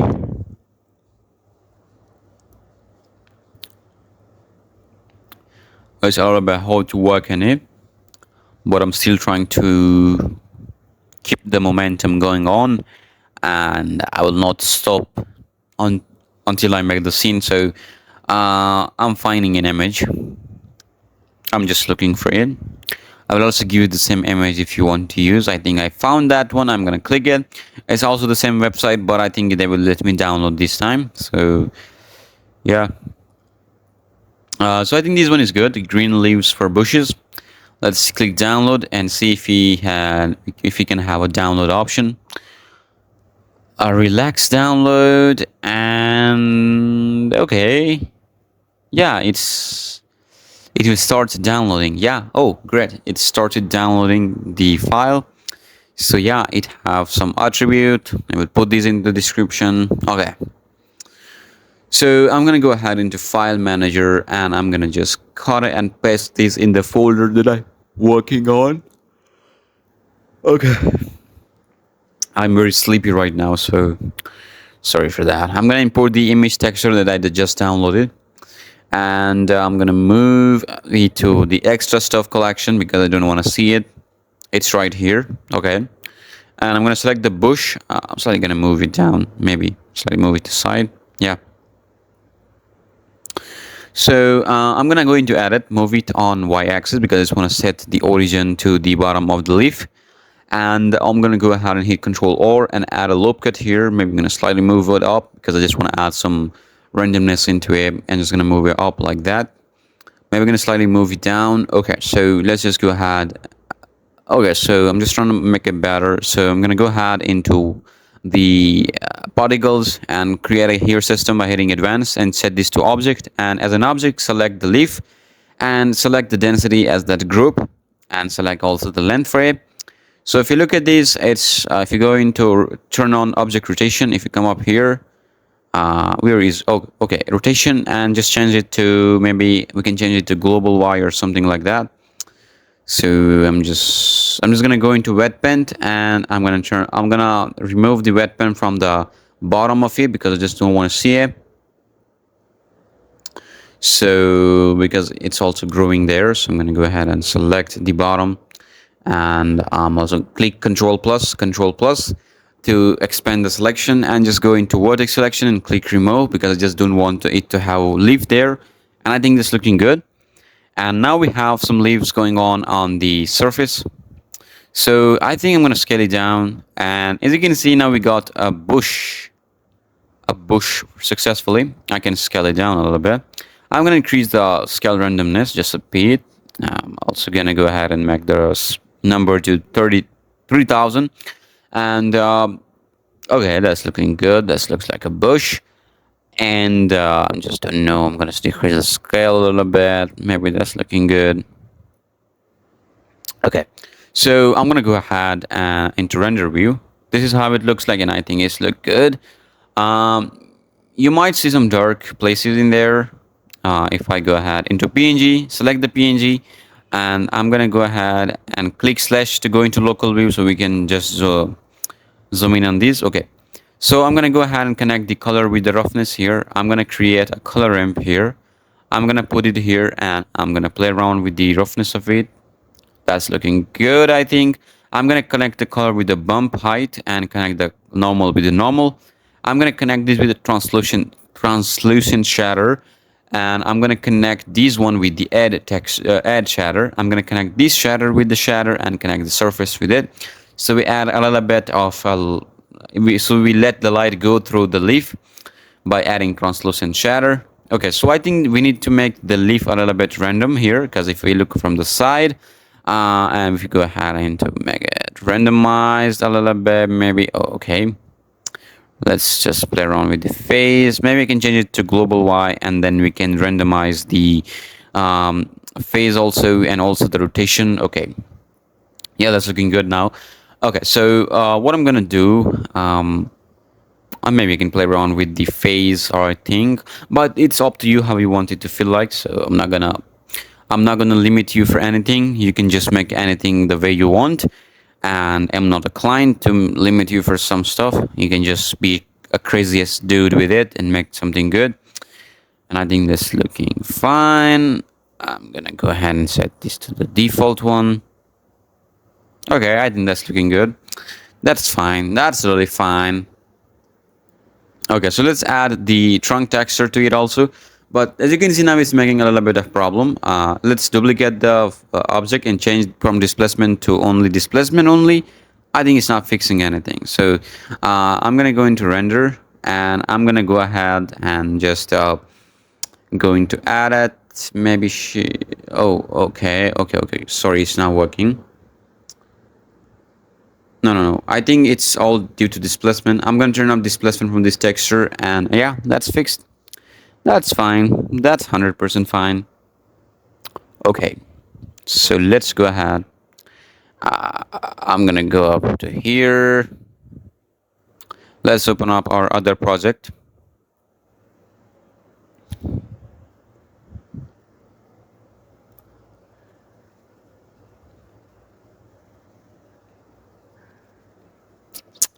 Okay, so these are all the model that I just modeled. Like I modeled all the trees, the bushes, the fern, all the stuff. And now it's time to import all the trees here. So I'm just gonna go ahead and paste it here. So as we imported all the tree into here, it's time to place them around the scene, and let's give it a shape to the scene.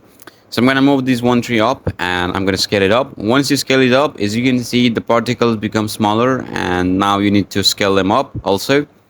Give them a big size. Go scroll down, go under render, yeah, scale it up, something like that. Okay, so let's just go into camera view and try to move it around to find the perfect location for it to stay on. I think there we go. Maybe it's not meant for foreground, but we can still use it for foreground. You can use photo scan that I will also provide for free. Yeah, exactly, to make it more realistic and more believable. But anyway, so I'm just gonna go ahead and yeah, that's looking good. Right now I need to randomize it a little bit for the particles, and maybe you can slightly play around with phase into the camera so everything looks fine, and maybe I can increase the scale a little bit, and yeah, that's fine. 0.11, which is 100% fine. Okay, so I think I'm gonna place another objects also in the scene. So I'm gonna go ahead into object. So I'm gonna select the landscape, and let's add a material into it. So I actually need some terrain textures. So I'm gonna go into Chrome and I'm gonna search for terrain texture. Yeah, PBR. I don't know, but on Polyhaven you will find a terrain category, which is really amazing. You will find some high quality shaders that are really good. I love them all. But in this video, I'm gonna use some specific texture that I really like. I like this coast sand rocks. You can search for the exact same texture if you want. And I think that's looking good. Like it has so much detail. So I'm gonna go ahead and download the 4K version, maybe 2K version, and it will start downloading. And I might use, I don't know, I'm gonna go back into terrain again, and I'm gonna go ahead and find a good texture. I'm gonna scroll down, scroll down, scroll down. Okay, so I found this forest ground also. I think that's also looking good. You can search for this and you will find that one, forest ground 01, which is exactly the same texture that I'm downloading. And I'm gonna go ahead and download another texture for the pathway. So I think I found this dirt floor. You can search for it and you will find this on Polyhaven. Just download it. I will also try to put the link, because I have downloaded a lot of textures and I don't know how to manage them to give you in the description. So once I download all the texture, I'm gonna go ahead and Control Shift T. Just go to texture and I'm gonna go ahead and open up the coast sand texture here. Select all the map and click Principal Texture. Right now, go into edit mode, click Q and click Q projection. And as you can see, we have added our texture into it. So I'm going to go into UV editor, and as you can see, I'm going to go scale it up a little bit, so it's not like really low resolution. So I'm going to go into shader editor and I'm going to move. Okay, so it's time to duplicate this texture by hitting Shift D. I'm going to click Control Shift T. And again, add another texture. I'm going to go into texture. Okay, that's fine. I'm going to add the forest ground texture here. I'm going to select everything and hit principal texture. So we also have that one.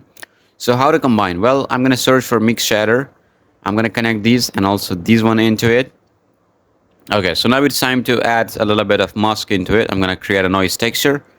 And I'm going to connect the vector with the vector. And I'm going to try to add a color ramp here. Okay, so I'm going to click Control T, I think right click or something to view.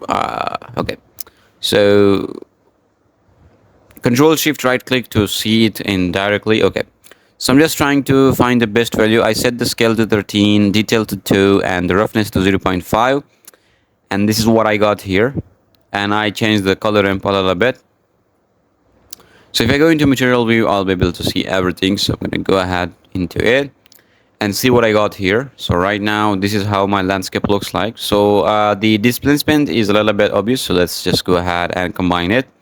So I'm going to go ahead and add a mix color. I'm going to go ahead and combine those displacement together. I'm going to go ahead and connect the displacement texture from here and also the displacement map from here and connect this to A and B. And then change these to multiply and connect these with the height of the displacement map. So we have both of the displacement going on. And okay, so I'm going to go ahead and set the scale down a little bit so it's not really obvious. Yeah, that's how it looks like. And I think it's look good. Okay, so let's go ahead into maybe it's time to add a pathway. I think if I go into render, this is how it's gonna look like. Now it's taking some time because I have added so many texture into it, that's why. But I think that's looking good. And now it's time to add some other texture also into the pathway. So what I'm gonna do, I'm gonna go into texture view. Maybe I don't need a texture view. I'm gonna stay on material view. And I'm gonna go ahead into vertex band. Okay, somewhere right here. And let's add another attribute. So just click plus and name it like pathway, maybe. Click add and it will add a new attribute into it. So let's decrease the radius for the brush and let's create a path here. So I think, okay, I think that's not a fine one. Maybe I can create from a camera view, then I will refine it. Okay, so I think this one. Yeah, let's go into the top view and see how I can change it. Okay, so this is how it looks like, and maybe I can just add another one also here. It's really easy to do it with the vertex paint. You don't have to go for UV editing and trying to push the stuff together, but the What expand is really easy way to just paint around stuff. Okay, so right now we're gonna go ahead and try to just see what we got here. And I'm gonna go into camera view to see what we have here, and just try to duplicate this one. And let's duplicate the other principle, and let's go ahead and hit Control Shift T to add our dirt floor texture here. And select it, click Principal Texture, and it will add this one here. And let's connect this one with the mix shader here. And now for the mask, I'm gonna search for attribute. So attribute color. Here we go, and select the path here and connect the color with the factor. So if you go ahead and add a color ramp and increase the white, white color, let's go into render. Yeah, that's looking good.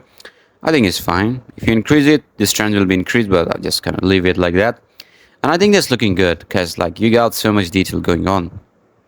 Okay, so you can also increase the scale of it here. So I'm gonna set it like maybe. Yeah, that's looking good.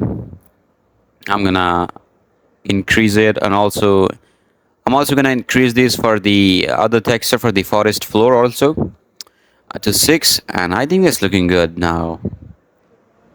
Yeah, that's look fine. So now what's next? Yeah, now it's time to scatter around stuff that you made before and try to make it better. So yeah, in edit mode, I'm gonna go into wireframe, and I'm gonna go ahead and select the bottom.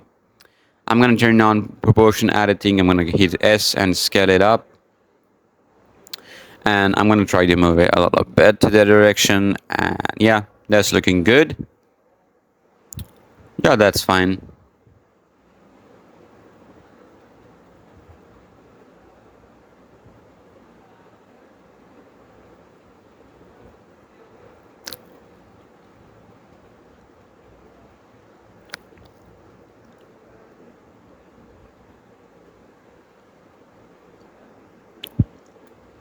That's look good. And if you go into render view, that's fine. Okay, so yeah, that's looking good. I'm just gonna move it away from the camera because the detail is not really high quality. And one tip that I want to give to you that okay, so I click Alt D right now to duplicate them. It's not duplicating; it's called instancing. So I'm clicking Alt and D to just instance them, which means that we just have one tree, but we have many tree. Yeah, it's Alt and D to duplicate them and move them around without the computing power. That's what I mean by that. So Alt D is very powerful if you don't want to change the trees. You can change the scale for the tree, but you can't make a huge changes into it. But Alt and D is a really good shortcut to duplicate stuff around, and I think that's an amazing thing that we can do. So this is the other tree that I have. Let's just scale it up and move it upward somewhere right here, and I'm gonna scale it up also. So now if you go into the particle system, let's increase the scale for the particles here, and I think that's looking good. Okay, so let's move them somewhere right there. Yeah, somewhere. Okay, so if you go into camera view, we can't really see it. So try to put everything inside the camera because you do have to like sacrifice your computing power so much if you don't see the stuff, but you also add them. But anyways, to duplicate stuff that are exactly the same, you can click Alt D, which is a great shortcut to not use any computing power but have so many stuff in the scene. Like right now I have so many trees going on, but actually they're just 2 trees, just 2 of them, not so many, just 2 of them, because they're not actually duplicated, they're actually instanced by clicking Alt D. And if you want to duplicate it, a new object as a new object, then you can click Shift and D, which will actually cause so much render time. But if you click Alt and D for those objects that are not going to change its shape and they're exactly the same, then you can click Alt and D and they will not make the render time higher. They will just be chill around. So I'm going to select the tree and I'm going to increase the number of the leaves on it, maybe to make it a little bit denser. And I think it's looking good and fine. I think, I don't know, I will changing it later on, but right now I'm gonna go into solid and see what I got here. So this is how it looks like. Maybe I'm gonna click Alt D to duplicate again. I'm gonna go into render and see what I got here. So try to hide the horizon there because it's look very obvious and you can't make an entire world there, so you can't really show. But you can actually fill this with another stuff to hide it, and maybe we're gonna add some volume, some fog into it to hide the background. And I'm gonna go ahead and click Alt D to add other trees here, maybe somewhere right here. Maybe I'm gonna move it to here. Maybe I'm gonna move it down a little bit. Maybe I'm gonna scale it down because it's hiding the main object. And the one thing that I want to talk about is to have something to look at. Like right now, I have this house model. So this is like the main object for the scene. So once anybody opens the image, they will just see the house model. So try to make your scene directing to the house model. Like right now, I want to put so many stuff around the house and it still be visible in the camera view, which means that people will look at the center, which they will see a house model. So try to put this thing there and it will make it real and make it cooler according to composition. And I'm going to go ahead into render settings. I'm going to set the transmission to higher and also the transparency a little bit. So we have a little bit more of transparent passes, so it not look very black. And the other tip that I want to give to you that don't use your own model stuff on foreground because they're really close to camera. So try to use photo scan, which actually looks really cool and realistic, which makes them very complex for viewers. So try to put photo scan in the front of the camera and try to put those other tree model. Okay, so I'm going to go ahead and select all the tree model here and click M. Click M, a new collection, let's name it to tree, and click create. So yeah, that's how it is. And I'm also gonna go ahead and maybe I just okay, it's fine. So Control S and save the file, so you will not lose any data here. So okay, so that's looking good. I think I'm gonna go into solid mode. Okay, so I'm gonna go ahead and zoom it on these objects a little bit. So I'm gonna zoom on the house model and I'm gonna go into material view. And I'm gonna go into edit mode. I'm gonna go in. I'm gonna select the edges of these area, which actually having the brick texture. I just want to change it, so I'm gonna go ahead and select this area by hitting Shift Control. Okay, so it's selecting other stuff also, but oh, okay. So I'm gonna do it manually. So I'm gonna click Shift and Control, and then Shift and Control. Like for example, I select this one by hitting Shift and hit Control to select the shortest spot between these 2 points. I'm going to select this one and I'm going to click Control to select all of the point in between. I'm going to select this one and hit Control Shift to select all the stuff in between. And I'm going to select Control Shift and those one also. Control Shift in that one also. I'm going to select this one. And I'm going to go ahead and Control Shift here. And Control and Shift. Yeah, selected everything, go into material and assign the touch texture. I don't know how to pronounce, but I'm calling it touch. Yeah. So I'm gonna click U and Q projection. So I'm gonna go into edit mode. I'm gonna go into UV editing. I'm gonna scale it on X axis like that, so we can see it, and that's looking fine. I'm gonna also scale it on Y axis as well. So that looks fine, and now if I go ahead and just, I don't know.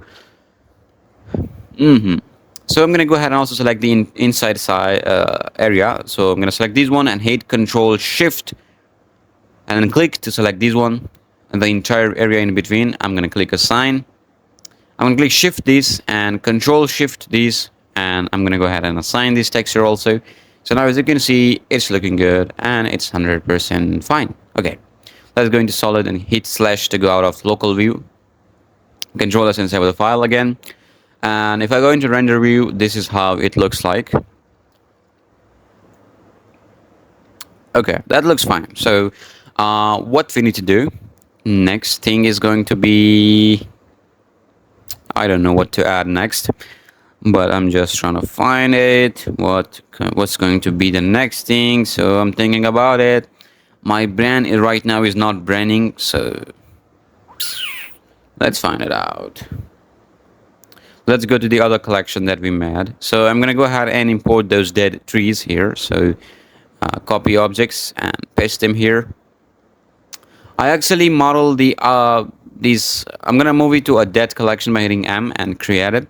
So you might be thinking, what about the other model, the smaller log model? Well, actually, it was pretty easy. It was just a random stuff to gather, and you already know how to create it. But yeah, this is the dead tree. I'm not gonna go for a crazy amount of dead trees, but I'm just gonna add some of them. And yeah, that's looking good. And I'm gonna go ahead and click Alt and D to instance this, and I'm gonna go ahead and move it somewhere right there. I'm gonna move it down a little bit. And okay, so yeah, that's looking good. Alt and D and move it a little bit to that direction. Maybe I'm gonna rotate it on Z axis. I'm gonna move it down, and I'm gonna go ahead and move it to somewhere right here. I'm gonna change it later on, but right now I'm just trying to find a good spot for stuff to be there and to make it cooler again. Okay. So click Alt T and duplicate it and try to put it somewhere right there, and try to be creative with it. This is up to you how you want the scene to be. So I'm not gonna limit you. So I'm gonna go ahead and move the other dead tree up, and I'm gonna try to instant this also. I'm gonna scale it up a little bit, and I'm gonna move it to here, somewhere right there. Okay, so that's looking good. Yeah, that's fine. I'm gonna go into camera view. It's behind, so I'm gonna move it somewhere right here, and maybe I'm gonna slightly just Alt D and duplicate it. Sorry, instance these, but I'm again and again saying duplicate, but it's actually instancing. So Alt D again, and put it somewhere that is perfect for you. But I'm trying to be like realistic with it. I'm just trying to. Okay, so right now that's look fine. I'm gonna go ahead and also move this random wrote one. Like, it's simple, it's extremely simple. I made it using the modular tree generator. I was just being so crazy with it and tried to make something very random, which I just wanted to add some detail into it. So you can also do it. I just didn't record it. I'm really sorry for that, because I didn't realize that recording wasn't turned on. So sorry for that, but I actually modeled this. So yeah, I will put the link to it also so you can find it. I'm gonna scale it down a little bit and move it a little bit up. Yeah, that's looking good, and that's fine. So I'm gonna move it somewhere right here. Let's slightly, by hitting double R to rotate it and scale it down just a bit, not so much. I'm gonna click Alt D and duplicate it, and I'm gonna try to instance this around. So yeah, I'm gonna click Alt D. I'm not gonna be really crazy with it because it's not growing everywhere. I might delete it later on, but right now I'm keeping them to just see how it looks like and how it turns out. So I'm just waiting for it. Okay, so that's look good. That looks fine. That looks fine. So okay, let's just go ahead, and I think I need to import the other model, the bushes and the fern model. I'm gonna go ahead and turn off these things. Okay, so I have this rock. Copy these and just paste it here. Well, I didn't model the rock in this tutorial because I already made a tutorial about rocks. I just don't want to go into this because the tutorial would be 5 hours long. So I just avoid this and try to put you the link in the description so you can also check it out. So I put it rock in its own collection. So I'm going to create a new particle system for the landscape, and I'm going to set it to collection. I'm going to select rock as a collection, and I'm going to turn on object rotation and pick random, and I'm going to scale it up like that, and I'm going to add a random scale also. And now it's everywhere. I don't want them to be everywhere. I just want to have them first in some areas. So I'm going to go into wet paint, and I'm going to go into here, and I'm going to paint this area around So I will only pen the area that is visible in the camera, not the other sides, because we will not be able to see them. So we're not going to make the scene very heavy. So I'm just trying to be only limited to the its own area. So yeah, that's what I mean. So I'm just trying to I don't know. Okay, so I'm just trying to paint the area that is actually visible in the camera, and that is actually we can see it. So I'm gonna also paint this area and try to be creative with that. So I'm gonna go ahead and into vertex group and select this one also, and I'm gonna go ahead. Okay, so let's just go ahead and scale it down a little bit, maybe to 0.45, and I'm gonna set the number to 100, just 100. I just don't want to have a lot of them. I maybe 400 and scale them up, so we can see some of them very big and some of them very small, and it's actually randomness, so that's I like it. So I'm gonna go into render mode and see how it looks like. Okay, so yeah, that's look good. But right thing, I think that those root model are like so many of them. I don't will not need so many of those root models. So maybe I would delete some of it, but maybe I don't know, delete it.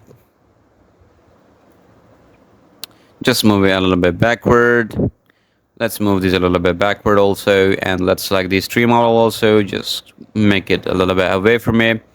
Maybe I'm gonna move it slightly to.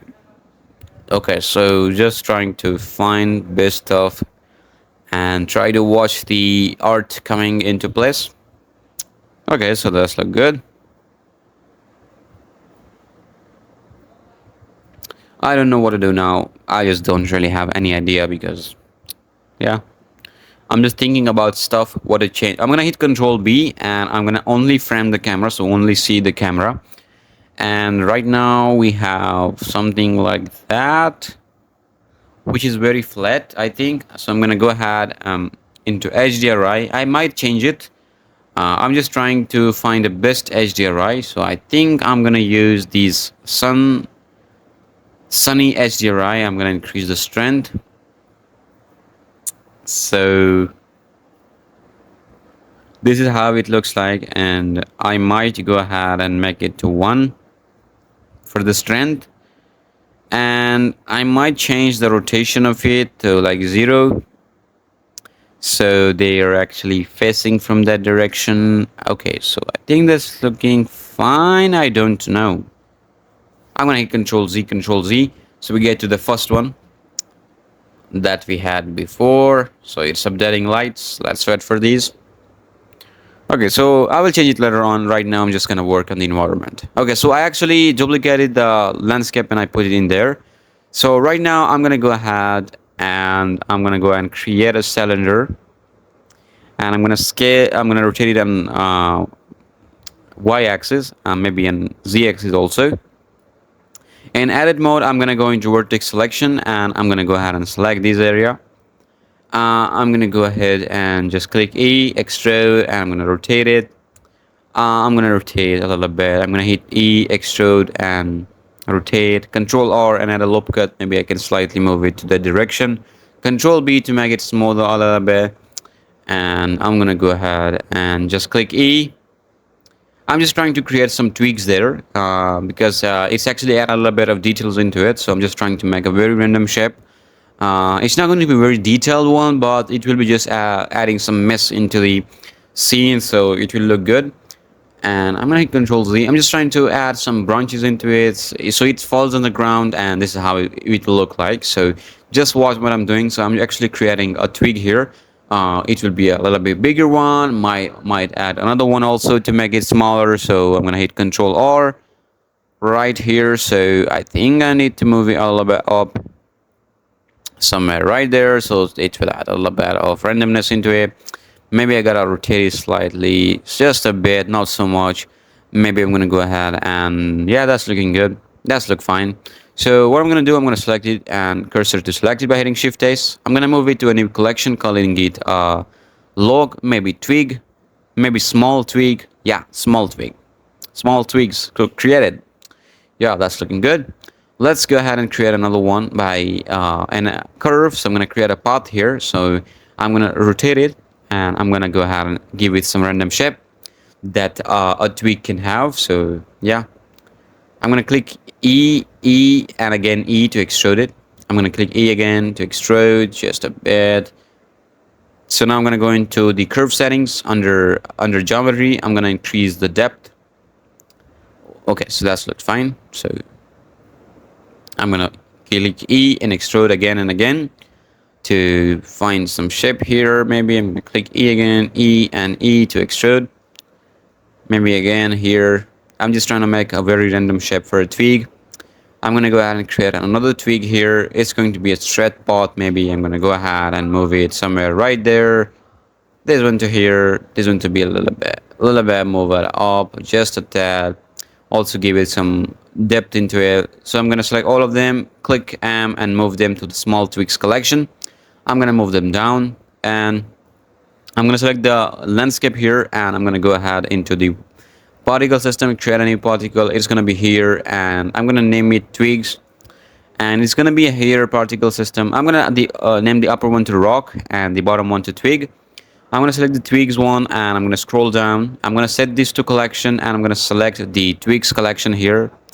So here, and I'm going to turn on. Okay, so right now we can't really see them. Select all of them, go into object, go into convert. Okay, select one of the active object, then go into object, go into convert, click mesh to convert them into mesh. So right now you won't see them because they're very small, I think. So I'm going to go ahead and scale them bigger. Oh, why are they showing up there? I don't know. I don't know why the curve's not showing here. I just don't have an idea about it. So what I'm going to do, I'm gonna go ahead. Yeah, it doesn't work. So I don't know. Maybe I can do something else about it. So I'm gonna go ahead and set the group here, and I'm also gonna go ahead and set the length here, and I'm gonna select these, and I'm gonna go ahead. Yeah, all of them are meshes. That's fine. Pick random and object rotation. I'm gonna set this to object and select one of the object here. And it's still not visible, I think. Why it's just showing me one object instead of many objects?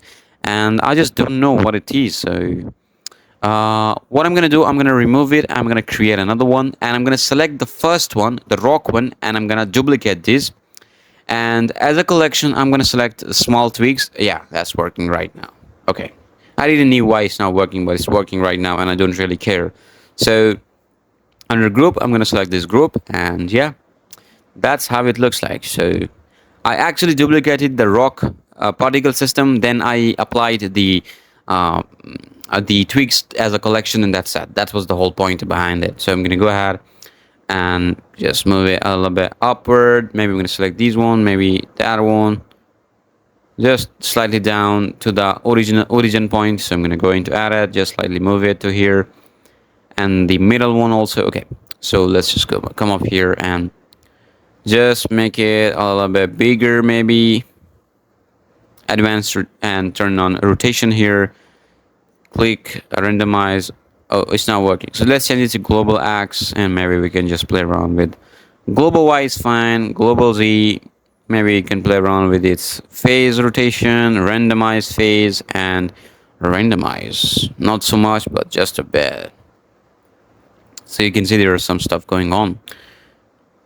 Oh, okay. I don't know. Let's go for global X. I think the velocity here was fine. Okay, so let's set this to random, and it's fine. Let's scale it up a little bit so we can really see them, what's going on. Yeah, that's look fine. I'm gonna go for a phase. Yeah, that's looking totally fine. If I go into render, this is how it's gonna look like. So it doesn't have any material into it. So what I'm gonna do, I'm gonna go ahead and scale it a little bit down. Maybe I need to add material into it. So what I'm gonna do, I'm gonna go ahead and select the trunk texture for it also. I'm also gonna move the camera a little bit, maybe just slightly push it down a little bit, and just slightly move it up like that, slightly rotate it. Okay, so let's turn off the lock. Let's go into wet paint and also paint this area. I actually instanced the other landscape because it was ending there. I actually deleted so much geometry and it was like a regret for me. But I actually duplicated it and tried to rotate it, and I added it into here. So that's how why it's like here. So I have like a both landscape, two landscape here. If you look at the okay, so I'm also gonna add the twigs here. So I'm gonna click new. I'm gonna go ahead and rock.001 for the twigs. And yeah, we have added twigs here. So maybe we can just play around with the seed here. That looks fine. So let's go into render and see what we got here. So right now we don't have any texture for the twigs here. So what I'm gonna do, I'm gonna go ahead and increase the number for the twig, for the rock. Maybe I can make the rock level to like 267, and I'm gonna go ahead into twigs here. I'm actually gonna add the you can say material 9, which is actually a wood texture that I added before. I'm gonna go into add it, click hue and Q projection. And also for this one, I'm going to select both and this one and hit Control Alt to link material and go into edit mode, click A, click U, Q projection, and that's it. So projection is not right, so I'm going to go into edit mode, select this one, scale it up like that. Yeah, that's looking good. Let's do it for the same for this one, go into edit, select everything and scale it up. That's it. That's the material for the twigs. Yeah, I think this looks fine. And now it's time to go ahead and make something else here. I'm gonna turn on trees here. I'm gonna turn on dead trees. Yeah, I'm just gonna go ahead and do it. Okay, so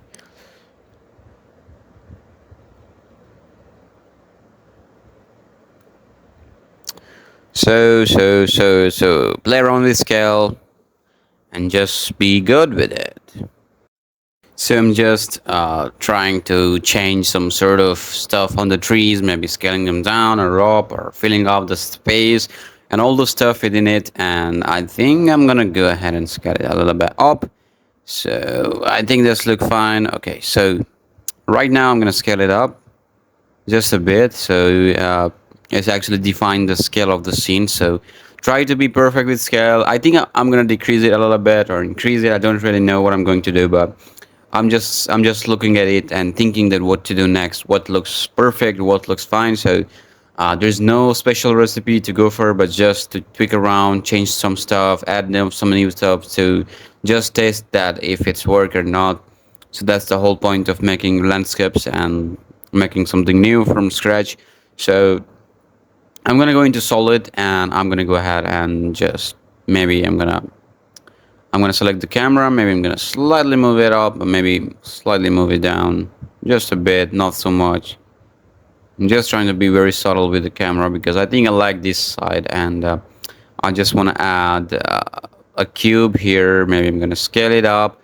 Actually, this is going to be a volume matrix, so I'm gonna scale it on X and Y by hitting S and Shift Z to only scale on X and Y axis.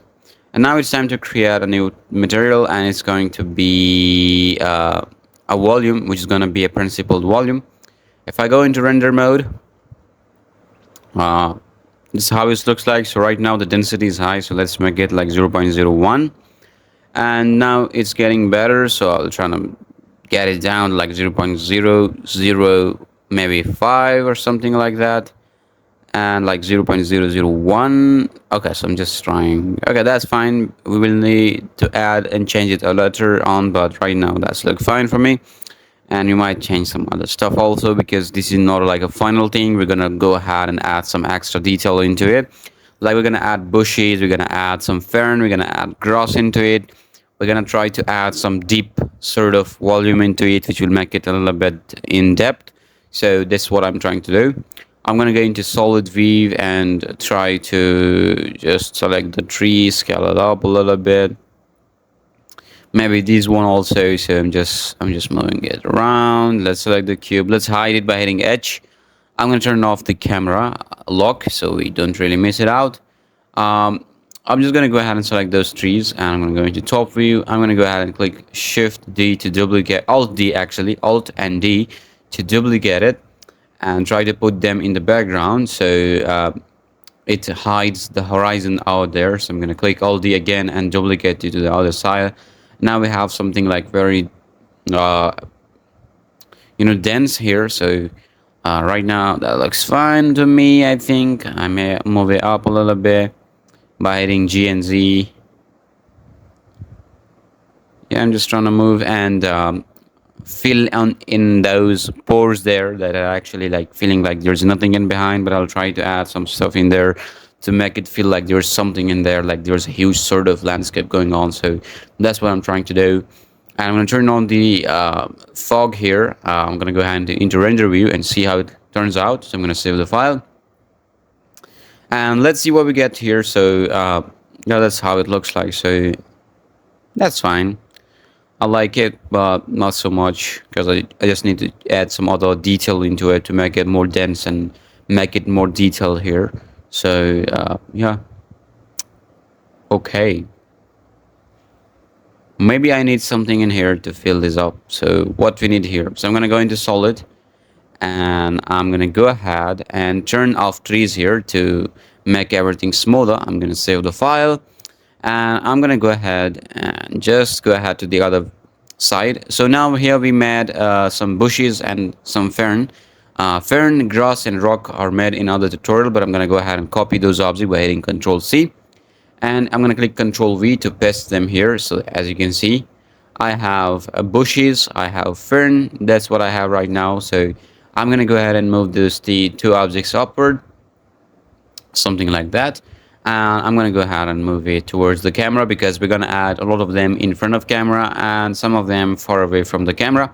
So I'm trying to just match up the perfect position for it. I'm just gonna move it towards here, and I will try to fix the scale later on, but right now I'm just trying to grab them near the camera and try to make them look better. So I'm gonna scale it down and move it, and I'm trying to move it on y-axis like that. I'm gonna try to move it on x-axis maybe just a little bit. Okay, so I'm gonna move it here. Yeah, I'm gonna scale it up. I'm gonna slightly move it up and just try to match it with the camera because I love fern because they're like really good. Like I made them in a short time in my other tutorial, and they look very like they make the entire scene really great. I'm gonna scale up the leaves on the bushes so that looks a little bit bigger, not very smaller because they're not. I'm gonna click Alt and D to instance them, or maybe you can call it duplicate them. I'm gonna move it a little bit here. I'm gonna slightly move it up, and I'm gonna go ahead and Alt D to like scatter around on every point you see here, and to make it look good, Alt and D to move it, Alt and D to move it here, maybe slightly rotate it on Z-axis, just move it up, and just place it right here. Alt and D, just move it and just slightly grab it down here. Alt and D and move it up here, and slightly move it on y-axis. So I'm just gonna move it up here, and I'm gonna go ahead and move it into x-axis. Maybe I can move it into like somewhere right there. So I'm just trying to scatter them around everywhere and try to add details into the scene and trying to make it better. So I'll always click Alt and D to move them. So I'm gonna scale it up a little bit. I'm gonna try to just click Alt and D to, oh sorry, I selected landscape, sorry for that. I'm gonna select the bushes again, Alt and D, and just instance them here.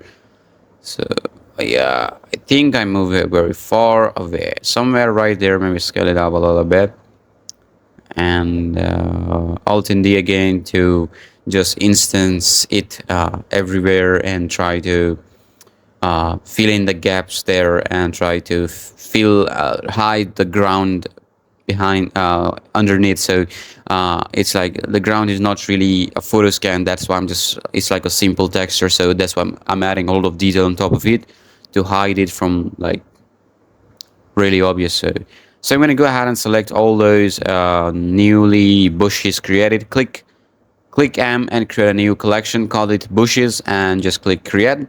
to move all the bushes into its own collection, so we can manage them really perfectly. So okay, so what I'm gonna do, I'm gonna go ahead and add another one also. So we have some other detail going on. I'm gonna click Alt and D to move it, and I'm just gonna go ahead, Alt and D move, Alt and D move, scale it up, scale it down, just to do it again and again to find something better here. So scale it up a little bit. Maybe we can do it like it's totally up to you, up to us how we want it to be. And we're gonna go ahead, I'm gonna click Alt and D and just move it to here. I'm gonna go ahead and scale it down, and I'm trying to just bring details into it. I'm gonna select the fern here, Alt and D, and just move it, and try to rotate it on z-axis, and trying to like, I'm just trying to move it on z-axis. Alt and D, just move it here, and just Alt and D, like just do it again and again to add all of details into it and make it better and make it cooler. So that's what we want to do, and that's what we have right now. So I'm going to move it right here. So Alt and D, just move it here. By hitting double R, you can rotate it. You can just click Alt and you can say Alt and D. You just move it, and yeah, that's looking fine. Okay, so I like it. Just move it. Okay, so Alt and D and click R. Okay, just move it everywhere, and okay, this looks fine. And I think I'm gonna go ahead. Okay, so I'm gonna select all the fern objects because we're gonna move them into this new collection by hitting M and naming it fern and create, so we can manage all the fern together and we don't need to select them one by one again. So I'm just going to go ahead and click Alt and D to duplicate it into all the places also. Why I'm clicking Alt and D? Because if you click Shift D, it's going to create a new object. But when you click Alt and D, it's actually connected with the original object, which means that the Blender have to calculate only one object in the price of many objects. So that's what I mean here. So yeah, scaling it up a little bit because we're going to show them in the camera, and try to add more detail where you suppose where you need to have, like where you see it in the camera, and don't add details into the area that are not visible in the camera. So that's what I mean by here. So I'm gonna move it down here and try to hitting double R to rotate, moving it up like that. It looks fine, and now it's time to move them somewhere right here. And I'm gonna go ahead and change settings here, move them there, and like just trying to change stuff here and make it better. So yeah, that's look fine. Okay, so Alt and D and move it towards here and just move it up here, something like that. So now that looks fine. So Alt and D, maybe we can duplicate them one by one, or maybe I'm gonna go into top view, Alt and D, and just move it here and just slightly move it down, so it's actually like perfectly lying on the ground. So that's what I want. And I'm gonna go ahead and click Alt and D and just move it and delete some of the objects that are not really good. Maybe I'm recording everything so you get the exactly same product that I'm getting, so you don't have to miss anything out. So yeah, I think the bushes and the fern looks great because like there is some amazing sort of translucency going on. The lighting is passing through the leaves, and it's make it really good, and like it feels really great to look at. So that's what I want. So yeah, let's just go ahead and click Alt and D to fill in the gaps that doesn't look in the view. So you can just fill in the gaps and try to Alt and D and just try to scale it up and just slightly down. Maybe we can move it to here. And if you go into top view, we can click Alt and D and just duplicate it here. And you always have to look in the camera, and then from every side that it looks here. So what I'm gonna do, I'm gonna go into a 3D viewport so I can see one from the camera and one from the 3D viewport. So I'm gonna turn off all the overlays for the camera view because I just want to see it, what's going on. So this is the main objects here. I think that's fine. Alt and D and duplicate it here so it fills in the gap. I'm gonna go into the top view in the other side. So yeah, I can see everything in the viewport. That's what I want. Okay, so I'm gonna go ahead and try to maintain it. So I'm going to click Alt and D, just duplicate it and move it up here. And yeah, that's what I want. So let's just wait for it to happen. So right here, I'm going to go ahead and click Alt and D, just instance it to here, Alt and D, and just move it down a little bit and try to match it with the ground and try to add density into it so it feels more of a forest look. So yeah, that's what I want. I might miss some stuff in this art. It's because I just don't want to make the tutorial longer. I'm not supposed like I was not making it to make my own art for Instagram, but actually I was just making this for tutorial purpose. So I might not explain everything because if I try to explain every single thing that need to be done here, it will be like 10 hours long. So I just don't want to make it very longer. And like there's so much stuff that will be missing in this art. It's because um, like there is moss going on in the forest. I don't want to create moss here. I don't want to create other extra objects that are actually making my scene very laggy and very slow. So I just want to make everything very friendly and to every system. I'm going to try to rotate and move it a little bit down. I'm trying to rotate it on Z axis, also that one, and yeah, okay.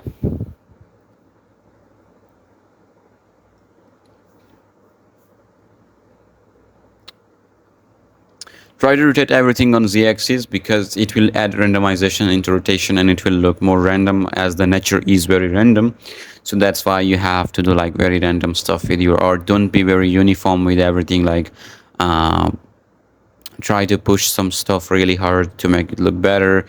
Okay, so I'm trying to rotate everything, single thing on its own area. So yeah.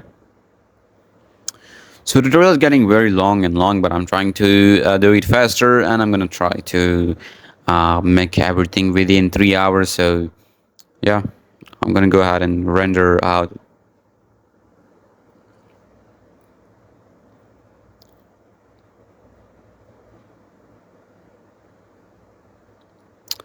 Okay, so if you turn on the dead trees, that's how it looks like. If you turn on the trees that are actually there, that's how it looks like. Let's wait for this to load. And if we load in the fog layer, if I go into home and load in the fog layer, it will look even better. And that's what I mean by here. So yeah, I'm gonna turn off the tree and dead trees, and I'm gonna turn off everything here so we can just smoothly work on everything in the scene. So I'm gonna go ahead and into my original file, I'm gonna open up the other file that I have grass asset. I already told you that I made another tutorial about grass and rock and fern, and if you want to know about them, I will put the link to them in the description. Also, they're all my tutorial and I explained everything with extreme details. Like every one of them is like 20-minute long for a very simple object, and I explained every single button, so you can check them out also. So I have this asset here for the grass and I model them, and if you want to know how I did it, you can just follow the tutorial that on my channel. So yeah, on top z-axis, I'm going to go ahead and zoom in. I'm going to click yeah, that's all selected.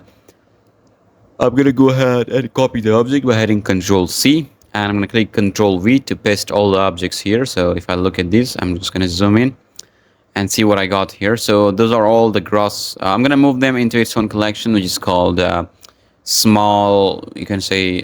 Maybe I'm gonna go ahead, maybe first of all let me just select some of the assets. Yeah, I'm gonna scale it a little bit up so I can see it, what's going on here.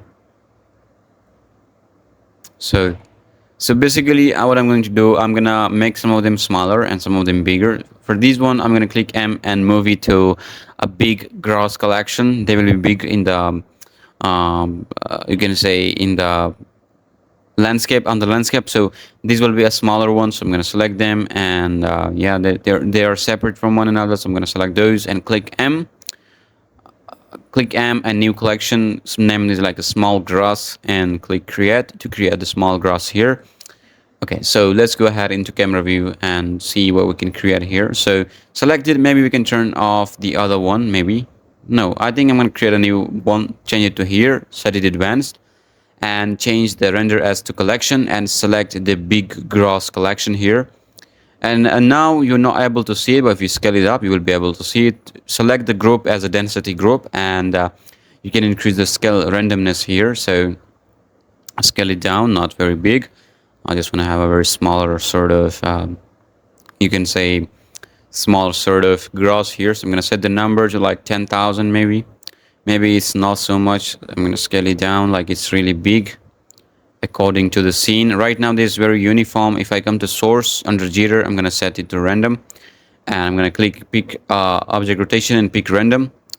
And I'm going to go ahead and make it to global Y and try to randomize it a little bit. Try to randomize the phase a little bit. And I'm gonna go ahead and maybe I can scale it. Okay, scale it down. I'm gonna set the number to like maybe I can go ahead for like 40,000. I think I'm gonna go ahead for like 50. No, 20,000. Yeah, I'm gonna add another one here, advanced. I'm gonna set this to collection. I'm gonna select the small grass collection here, and I'm gonna click it. I'm gonna go ahead and click pick object rotation and pick random. I'm gonna go ahead and rotation, set it to global Y, and yeah, that's what I want. Let's set this to density. Maybe we can increase the scale a little bit so we can see them. Let's make the number to like 45,000, like 10,000, and for like 30,000, and set the distribution from jitter to random. And let's add some randomized rotation, maybe a little bit randomized, and let's scale it. Let's increase the random scale and scale is down a little bit, something like that. So we have like reasonable scale off for the grass here. So that's what I want. I think I need to a little bit scale it down. Maybe like it's very big, so just scale it down a tad, and you might need to scale this down also because it's like very big. I don't want to have a big grass here. And I'm also going to set the number to like 45. Maybe I'm going to go for like 30,000 particles. And for the other one, I'm going to set this to 45,000 maybe.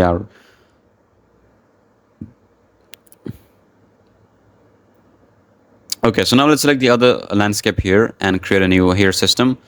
Let's select the here system number .002 and set the density to group. And yeah, that's how it looks like. So yeah, if you go into camera view, you can see them nearly. And let's create another one and select the number 3 and select the density as the group. Right now we have a dense sort of forest. Okay. So what I'm gonna do, I'm gonna go ahead and turn on everything and see everything in render. It might be slower on your PC because we have added so many stuff into the scene, that's why. And I'm gonna go ahead and yeah, turn off everything right now because I just want to test the grass particles. Turn off the fern. Okay, so let's save the file first because we don't want to sacrifice things. So yeah, let's go into render view and see what we got here. It will load a little bit, but that's how our grass looks like. And I think it's look good. If I turn on the bushes and the fern, it's looking good. Yeah, that's look fine. I think I like it. Yeah, that looks fine to me. I think.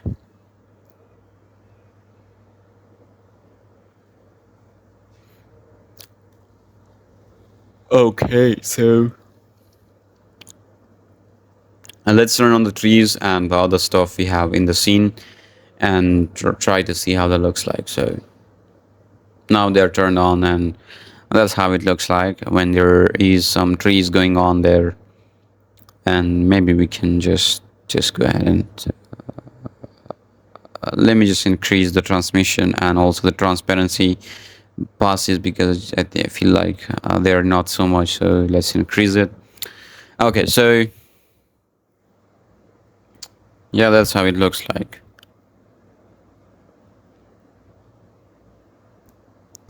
Let's turn on the dead tree. Let's turn on the rock.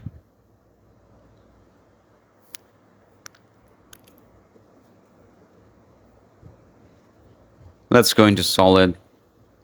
Okay, so I actually added some a new world map, which is not an environment texture. It's called the sky texture in Blender for the world setting. So I set the sun size to that, the sun intensity. You can see everything here. If I go into render view, you will be able to see it. So this is what I added for the you can say for the world settings, for the environment settings. So I just added a sky texture. That's it. And for other stuff like I added a huge cube for the fog, but I'm gonna make it scale down, and I'm gonna move it here. Maybe I'm gonna scale it on z-axis like that. I'm gonna click slash to go it's into local view, and if you look at its texture, this is how it looks like. Let's create a gradient texture by searching for a gradient texture. Connect it to density, and let's go ahead and click Control T. Okay, so let's create a color ramp here and connect it to here. Maybe we can just move the black portion to here, change it to B-spline and just move it. Yeah, that's how it looks like. And maybe I can rotate it a little bit so we can see it. So I'm gonna go ahead and try to rotate it. Yeah, that's what I want. And now what we can do, we can make the white value a little bit down so we don't have like a very dense sort of volume. So that's what I want. And I might change it later on, but right now I'm going to use it. So that's what I mean here. So I'm going to move it a little bit up here. Maybe I can rotate it slightly, just a bit, not so much. And let's go ahead and scale it. So you can darker it, you can be creative with it. And like, okay, so that's look fine to me. Okay, so just go ahead and try to rotate it. And I'm gonna go ahead and rotate. Let's just try to have a perfect sort of look here, and let me just go ahead and turn on the trees here so we can see what is going on here. I actually added some trees in the foreground, and they're not really detailed. I just added the basic textures into it. That's it. That's the full point here, and I think that looks fine here to me. Like you can render these out if you want, but if you're like me, tweaking settings around and adding some new stuff into it, you will finally get a good product here. So right now we have changed the environment texture. That's why the bush is getting light from somewhere else, and they don't have anything to stop light coming from. So we need to add something in the foreground behind the camera to add a little bit darkness into our grass and our fern and all the bushes, because it feels like there's nothing behind the bushes behind the camera. So what I'm gonna do, I'm gonna go ahead and under house, I'm gonna turn this on. So yeah, okay, I'm gonna go into render. Let's just play around with the volume here. Maybe I can just make it like that. I don't know which value is good, which value is not good. I'm just gonna make it a little bit some darker. Okay, so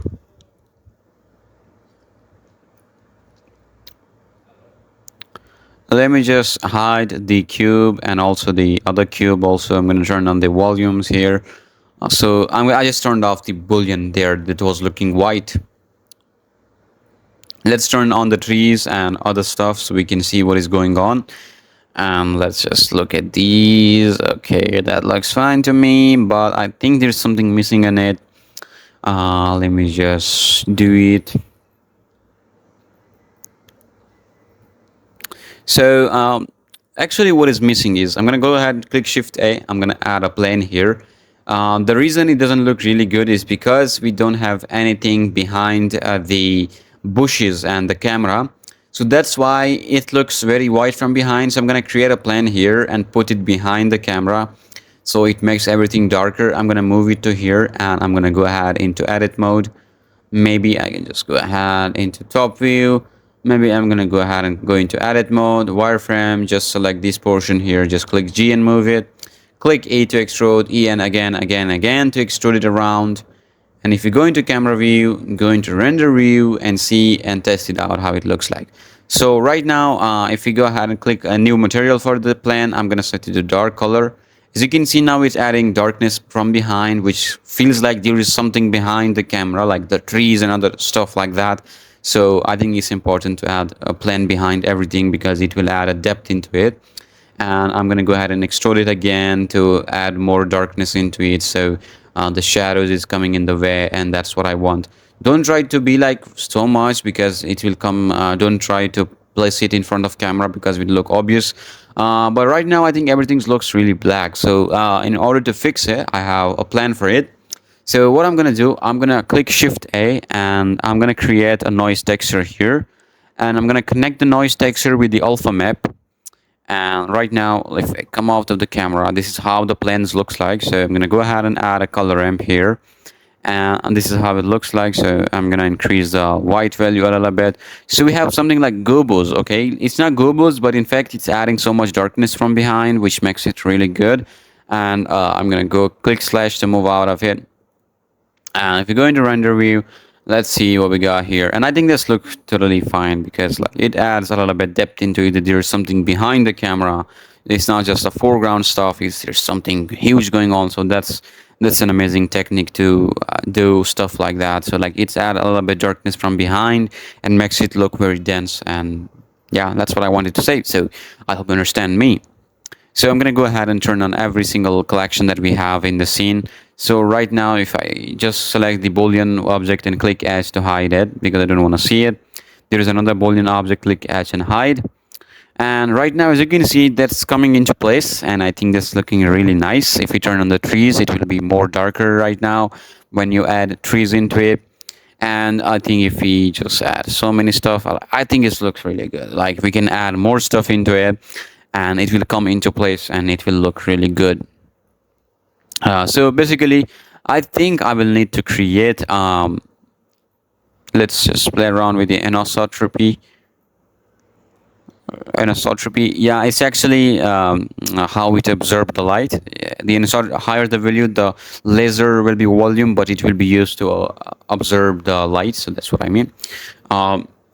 Okay, so yeah, I'm looking at it, what I need to add. So basically, if I add something very dense in the behind of the house, it will hide everything and it will look really good. And it will hide the sky, it will add depth into it, and it will look good. So I think I'm gonna add a new handle here, but it won't look really good. Oh, it doesn't look good. Doesn't look good. Shit, it looks shit. So no, I think it doesn't work. So I'm just trying things around because I don't know what I need to do. So I'm gonna remove this one. I was just playing with it. So basically what I'm trying to do is to hide the background. Like I don't want to see the sky here because it's like a very dense forest. So obviously there will be so many trees that will hiding it. So what I did, and I added another cube here. So if I move out, this is the big cube. I'm gonna hide it. What I'm gonna do, I'm gonna hide it, and I actually added another cube. This is actually like a backside object, but I added another cube without the color ramp, but the density is like 0.03, which means that it will be very dense. So there are two volume object. One is the bigger one with a very less amount of volume matrix, but another one with the like a huge amount of volume matrix. So one thing I forgot here is the door actually, because I didn't edit the door to the house, and I'm doing it right now, and I want to put it in the end of the tutorial. I don't want to edit this because it will be confusing for you, but sorry for that. But right now we're going to model a door here because it's not a point of modeling a door, but we have to because we don't have any door for it. So let's do it. So let's just go ahead and add and go ahead to the image and click mesh plan. And let's go ahead and import the medieval door here. I will also give you the link so you can check it out. Actually, I'm going to import it as a reference. So I'm going to click reference. So I'm going to go ahead and click Alt R to reset the rotation. And then what I'm going to do, I'm going to turn off everything because I don't want to see anything. So click slash maybe. No, it's not slash, but just Shift A and create a cube here. Let's scale it down and yeah, I'm gonna scale it on just X and Z axis by hitting S and Shift Y. and I'm gonna go ahead and place it somewhere on the top of the image. Yeah, I'm just trying to push it here. I'm gonna go into z-axis and I'm gonna zoom in. I'm gonna scale. Okay, so I'm gonna slightly. Okay, so let's select the cube here. Let's click. Go into edit. Let's go into wireframe. Let's select the top vertices. Maybe I'm gonna scale it x a little bit. And I'm gonna select the top one, just click G and then X, move it to here, and click E to extrude it here, something like that. And let's select this one, and I'm gonna go ahead and click G and Z to Y to move it. Okay. So let's select those vertices and click E to extrude here. Just come up to here and then again stop here and click E again to extrude here. Let's select the top bottom one and click E to extrude it here, something like that. So that's what I want to do. So what I'm gonna do, I'm gonna go ahead and click Control R to add a loop cut here, somewhere right here, and I'm gonna click Control B to bevel it. I'm gonna select these and click Shift D and P to separate it by selection. So we just have this small section here. So I'm just selecting it. I don't know how to select it. Okay, so let me just zoom in. Okay, so it's actually selected. So this is actually the object that I separated right now. So in edit mode, I'm gonna select this portion and I'm gonna scale it down on z-axis like that. Maybe I'm gonna click E, extrude, okay, so let's scale it down on y-axis. Click E and extrude here, somewhere right there. Let's select it by hitting A and Shift D to duplicate it and place it here. And click Shift and D and Y to move it here, something like that. And okay, so yeah, that's look fine to me. So I'm gonna go ahead and Shift D and duplicate and rotate it on z-axis, and I'm actually putting it on the vertical. So I'm going to scale it on z-axis a little bit. I'm going to try to move it here. I'm going to still go into wireframe. Maybe I'm going to scale it on x-axis. I'm going to put it here. I'm going to select this one and click E to extrude, something like that. Click E to extrude, and that's how it looks like. Control R and add a loop cut here. Just slightly move it to that direction just a bit to add a little bit of randomness into it. So Control B, add a loop cuts here, so many loop cuts. And what I'm gonna do, I'm gonna go ahead and just slightly move it to like very randomly. It's not like a very perfect thing, but I'm just randomly moving it to add randomness into it to make it like very old kind of door. So that's what I'm trying to do right here. So yeah, that's look fine to me. And I think I'm gonna move it slightly. Okay, that looks fine to me.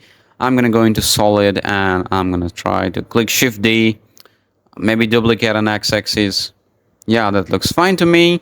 Let's click Shift D, duplicate on x-axis like that. I'm gonna go ahead and slightly move it so it's not like very uniform kind of door. It's like very random shit. So that's what I'm doing. Shift D, duplicate on X, and yeah, that's fine to me. That's totally fine. Okay. So I'm gonna create a new cylinder object here, and I'm gonna scale it down right here, and I'm gonna zoom in on that object. I'm gonna try to scale this down a little bit. So that's what I'm trying to do, and I'm gonna move around. Okay, so let's go into edit mode, select this top portion and Control B. Click E to extrude and just scale it down a little bit. I'm just trying to make a very low poly sort of thing here. So S and Shift Z to only scale on X and Y axis. So Shift D and X axis, S and Shift Z to scale it down on X and Y axis. Shift D, S and scale it on X and Y axis by hitting S and Shift Z. Let's duplicate this one here. Just do the same process again and again to see how it looks like. So let's just go ahead and do it. And I think this looks fine. So Shift D and just move it towards Y axis like that. And I'm gonna go ahead and select all those objects here. So just do it and Control J and click M to move them to a new collection. Maybe I'm gonna hit Control J to join them. So this one object, Control J only, okay. Shift D and duplicate it on Y-axis, yeah. Somewhere right here. Shift D, duplicate it here. Okay, so let's go ahead and just do it. So S and Shift Z. So let me just create a new plane here. Let's scale it down here, and let's just scale it down a little bit. Scale it on Y-axis. Okay, let's scale it down somewhere right there, and maybe I can scale. Maybe I can go ahead and add a Boolean modifier to the woods here and select the cube as a Boolean. And as you can see, there's a good cutout here. That's what I wanted. So I'm going to click S and Shift Z. I'm going to move it up a little bit. I'm going to go into Edit. I'm going to select the top face, X and delete, the bottom one also, X and delete. Yeah. So I'm going to go and move it up somewhere right here. And just a bit and scale it on Z axis. And in edit mode, I'm going to click A along normals. So yeah, I'm just going to go ahead. Okay, so that's fine. That's looking good. That's totally fine to me. And I'm just going to go ahead and scale it down. Okay, so scale it down. Click E, S, and on Z axis. So click F. Okay, it's not working. So what I'm gonna do, I'm gonna go into edge selection, select those edge by hitting Alt and click F and fill it. That's it. So now it's time to add some other detail into our door here. So because there is something here, I'm gonna click Shift S to here. Shift A. I'm gonna create a plane here, and I'm gonna scale it down to the size of this object.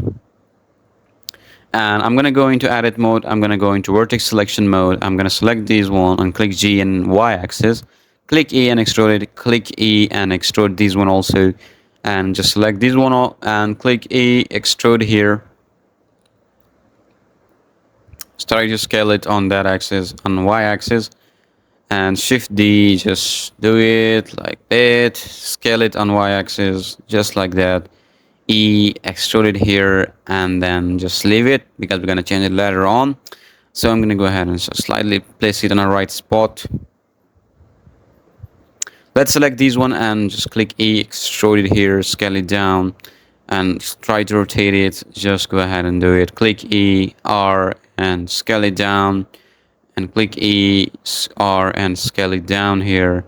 So that's what I mean here. E, and click S. E and then rotate it. Click E and rotate and scale it down. Okay, so that's what I mean. So click E, extrude, and click S and just move it. Click E and R and rotate and scale it down. And click E, rotate, scale it down. Just go ahead and click E again and again to just move it around and scale it down. Something like that, and just E and extrude and scale it down. Click E, extrude, scale it down. Click E, extrude, something like that. Okay, so I'm going to select this side here and Shift and D and just S and minus Y to just flip it. I'm going to move it into Y-axis, something like that. I'm going to try to click F and to fill in between. So that's what I mean. Okay, so this object, I think we need to create some other stuff in here.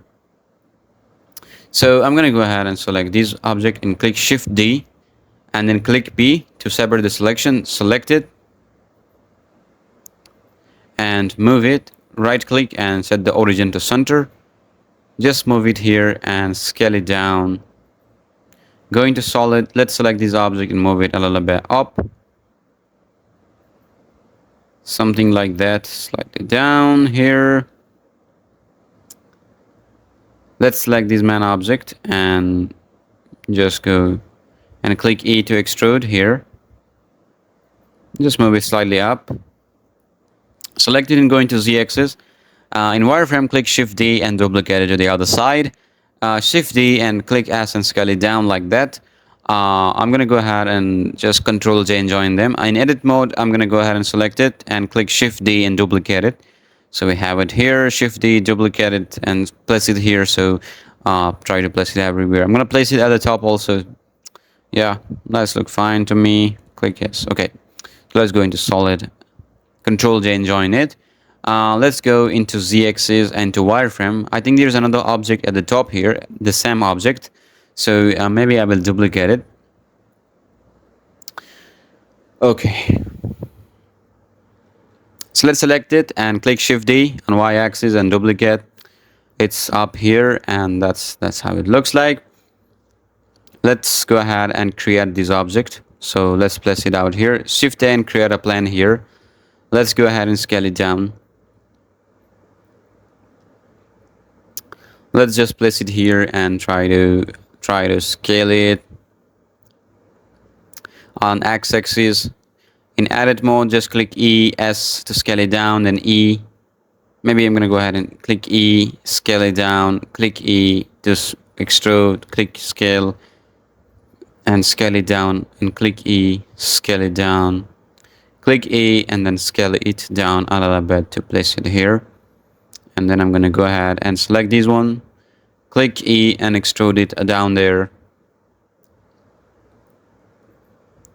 Yeah, something like that.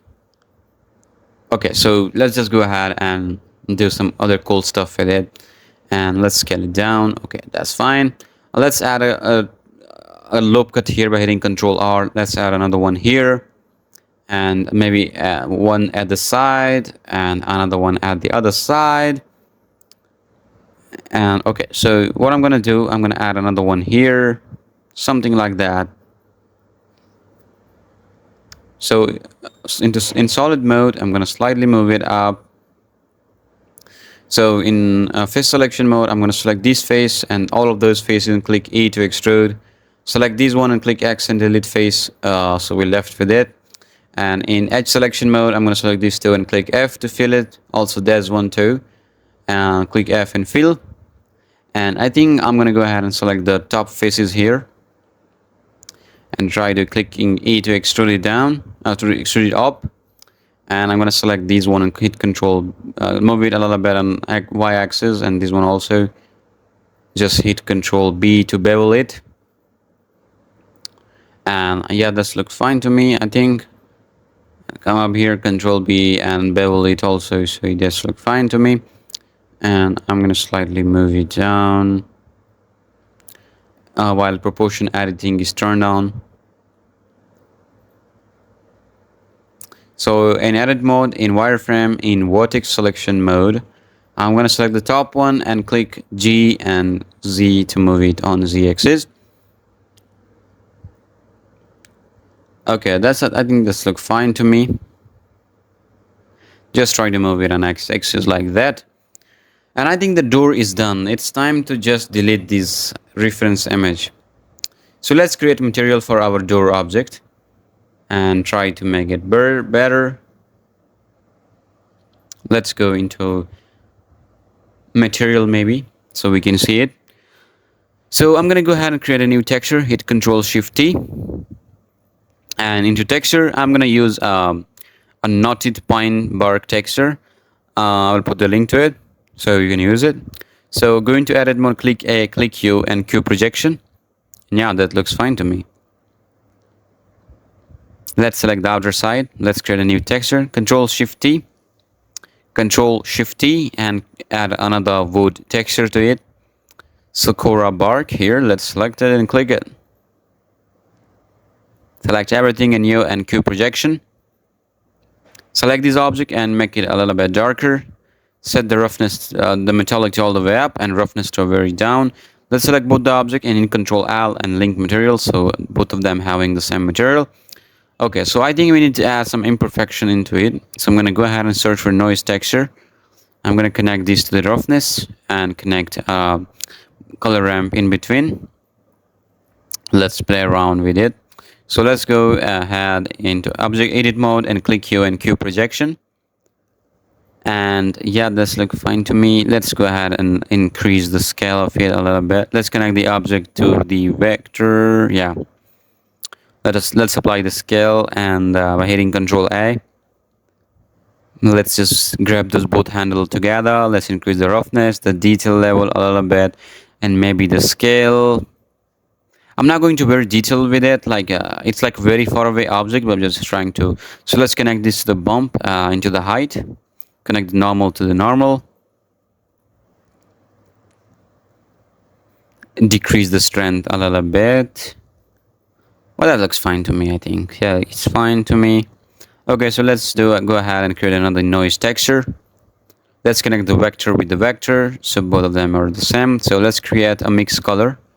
Connect this color to the top one and set the other color. Actually, connect this to the vector. Yeah, vector, and connect the one to the top and set this to multiply and set this to like a very dark sort of color.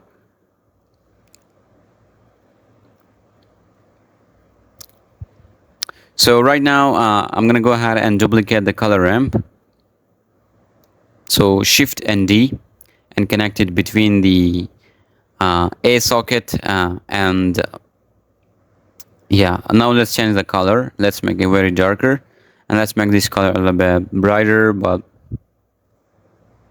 okay, so let's add a color ramp here. Connect it to here and try to play around with handles to actually grab those rusty color. Let's increase the scale here, maybe a little bit of roughness, maybe a little bit of details. I'm just trying to add another variation of color in here so it looks a little bit detailed here, a little bit rusty, a little bit cooler, and that's fine to me. I think that's look good from far away angle. And I think I'm going to use the same texture here, Control Add and link material. In edit mode, click here in Q projection and apply the scale by adding Control L. Let's use the same material for it also. Basically, I think there is something that is missing. So this one, in edit mode, let's go ahead and select, I don't know which part was it. Select this one and click L to select everything. And click G and move it on Z-axis. So they comes into the surface.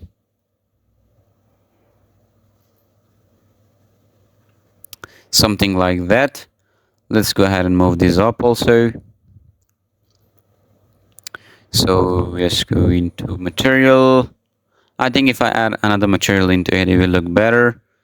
I'm gonna duplicate material for. I'm gonna go into material and add a new material. Click new, and hit. Let's go ahead and just select these and these and hit Control. Let's set these material to like material.006, which is actually the Sakura material.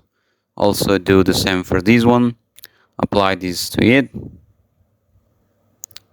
And yeah, that's what I mean here. Let's apply the same material to the nuts. Yeah, that looks fine to me. So I'm gonna zoom in on this object and I'm in edit mode. I'm gonna add two materials. The one is gonna be like a little bit darker. Let's go ahead and click assign to the outer, and the outer is gonna be darker. So I'm gonna go ahead and select the other material, and the other one is gonna be like a blackish color. So that's what I want. Okay, so let's just delete the other. Oh, I think the door is completed. Let's select everything and hit Control J to join it. So now we have just one object which have all the stuff here going on. Let me select this one and click L and try to move it upward a little bit and try to assigning the other material. And yeah, that looks fine to me. That's perfect right now. In this case, it's totally fine. Let's rotate it to the next axis and move it and try to place it right here. And let's just go ahead and click R, Z, just rotate it slightly. Yeah, that's look fine to me. Let's just select both of them and copy the rotation. Oh, I'm just don't mind this step. I'm just trying to find the best rotation for it. And yeah, there's nothing special, fancy going on. Just a simple door placing on the in front of the house. Okay.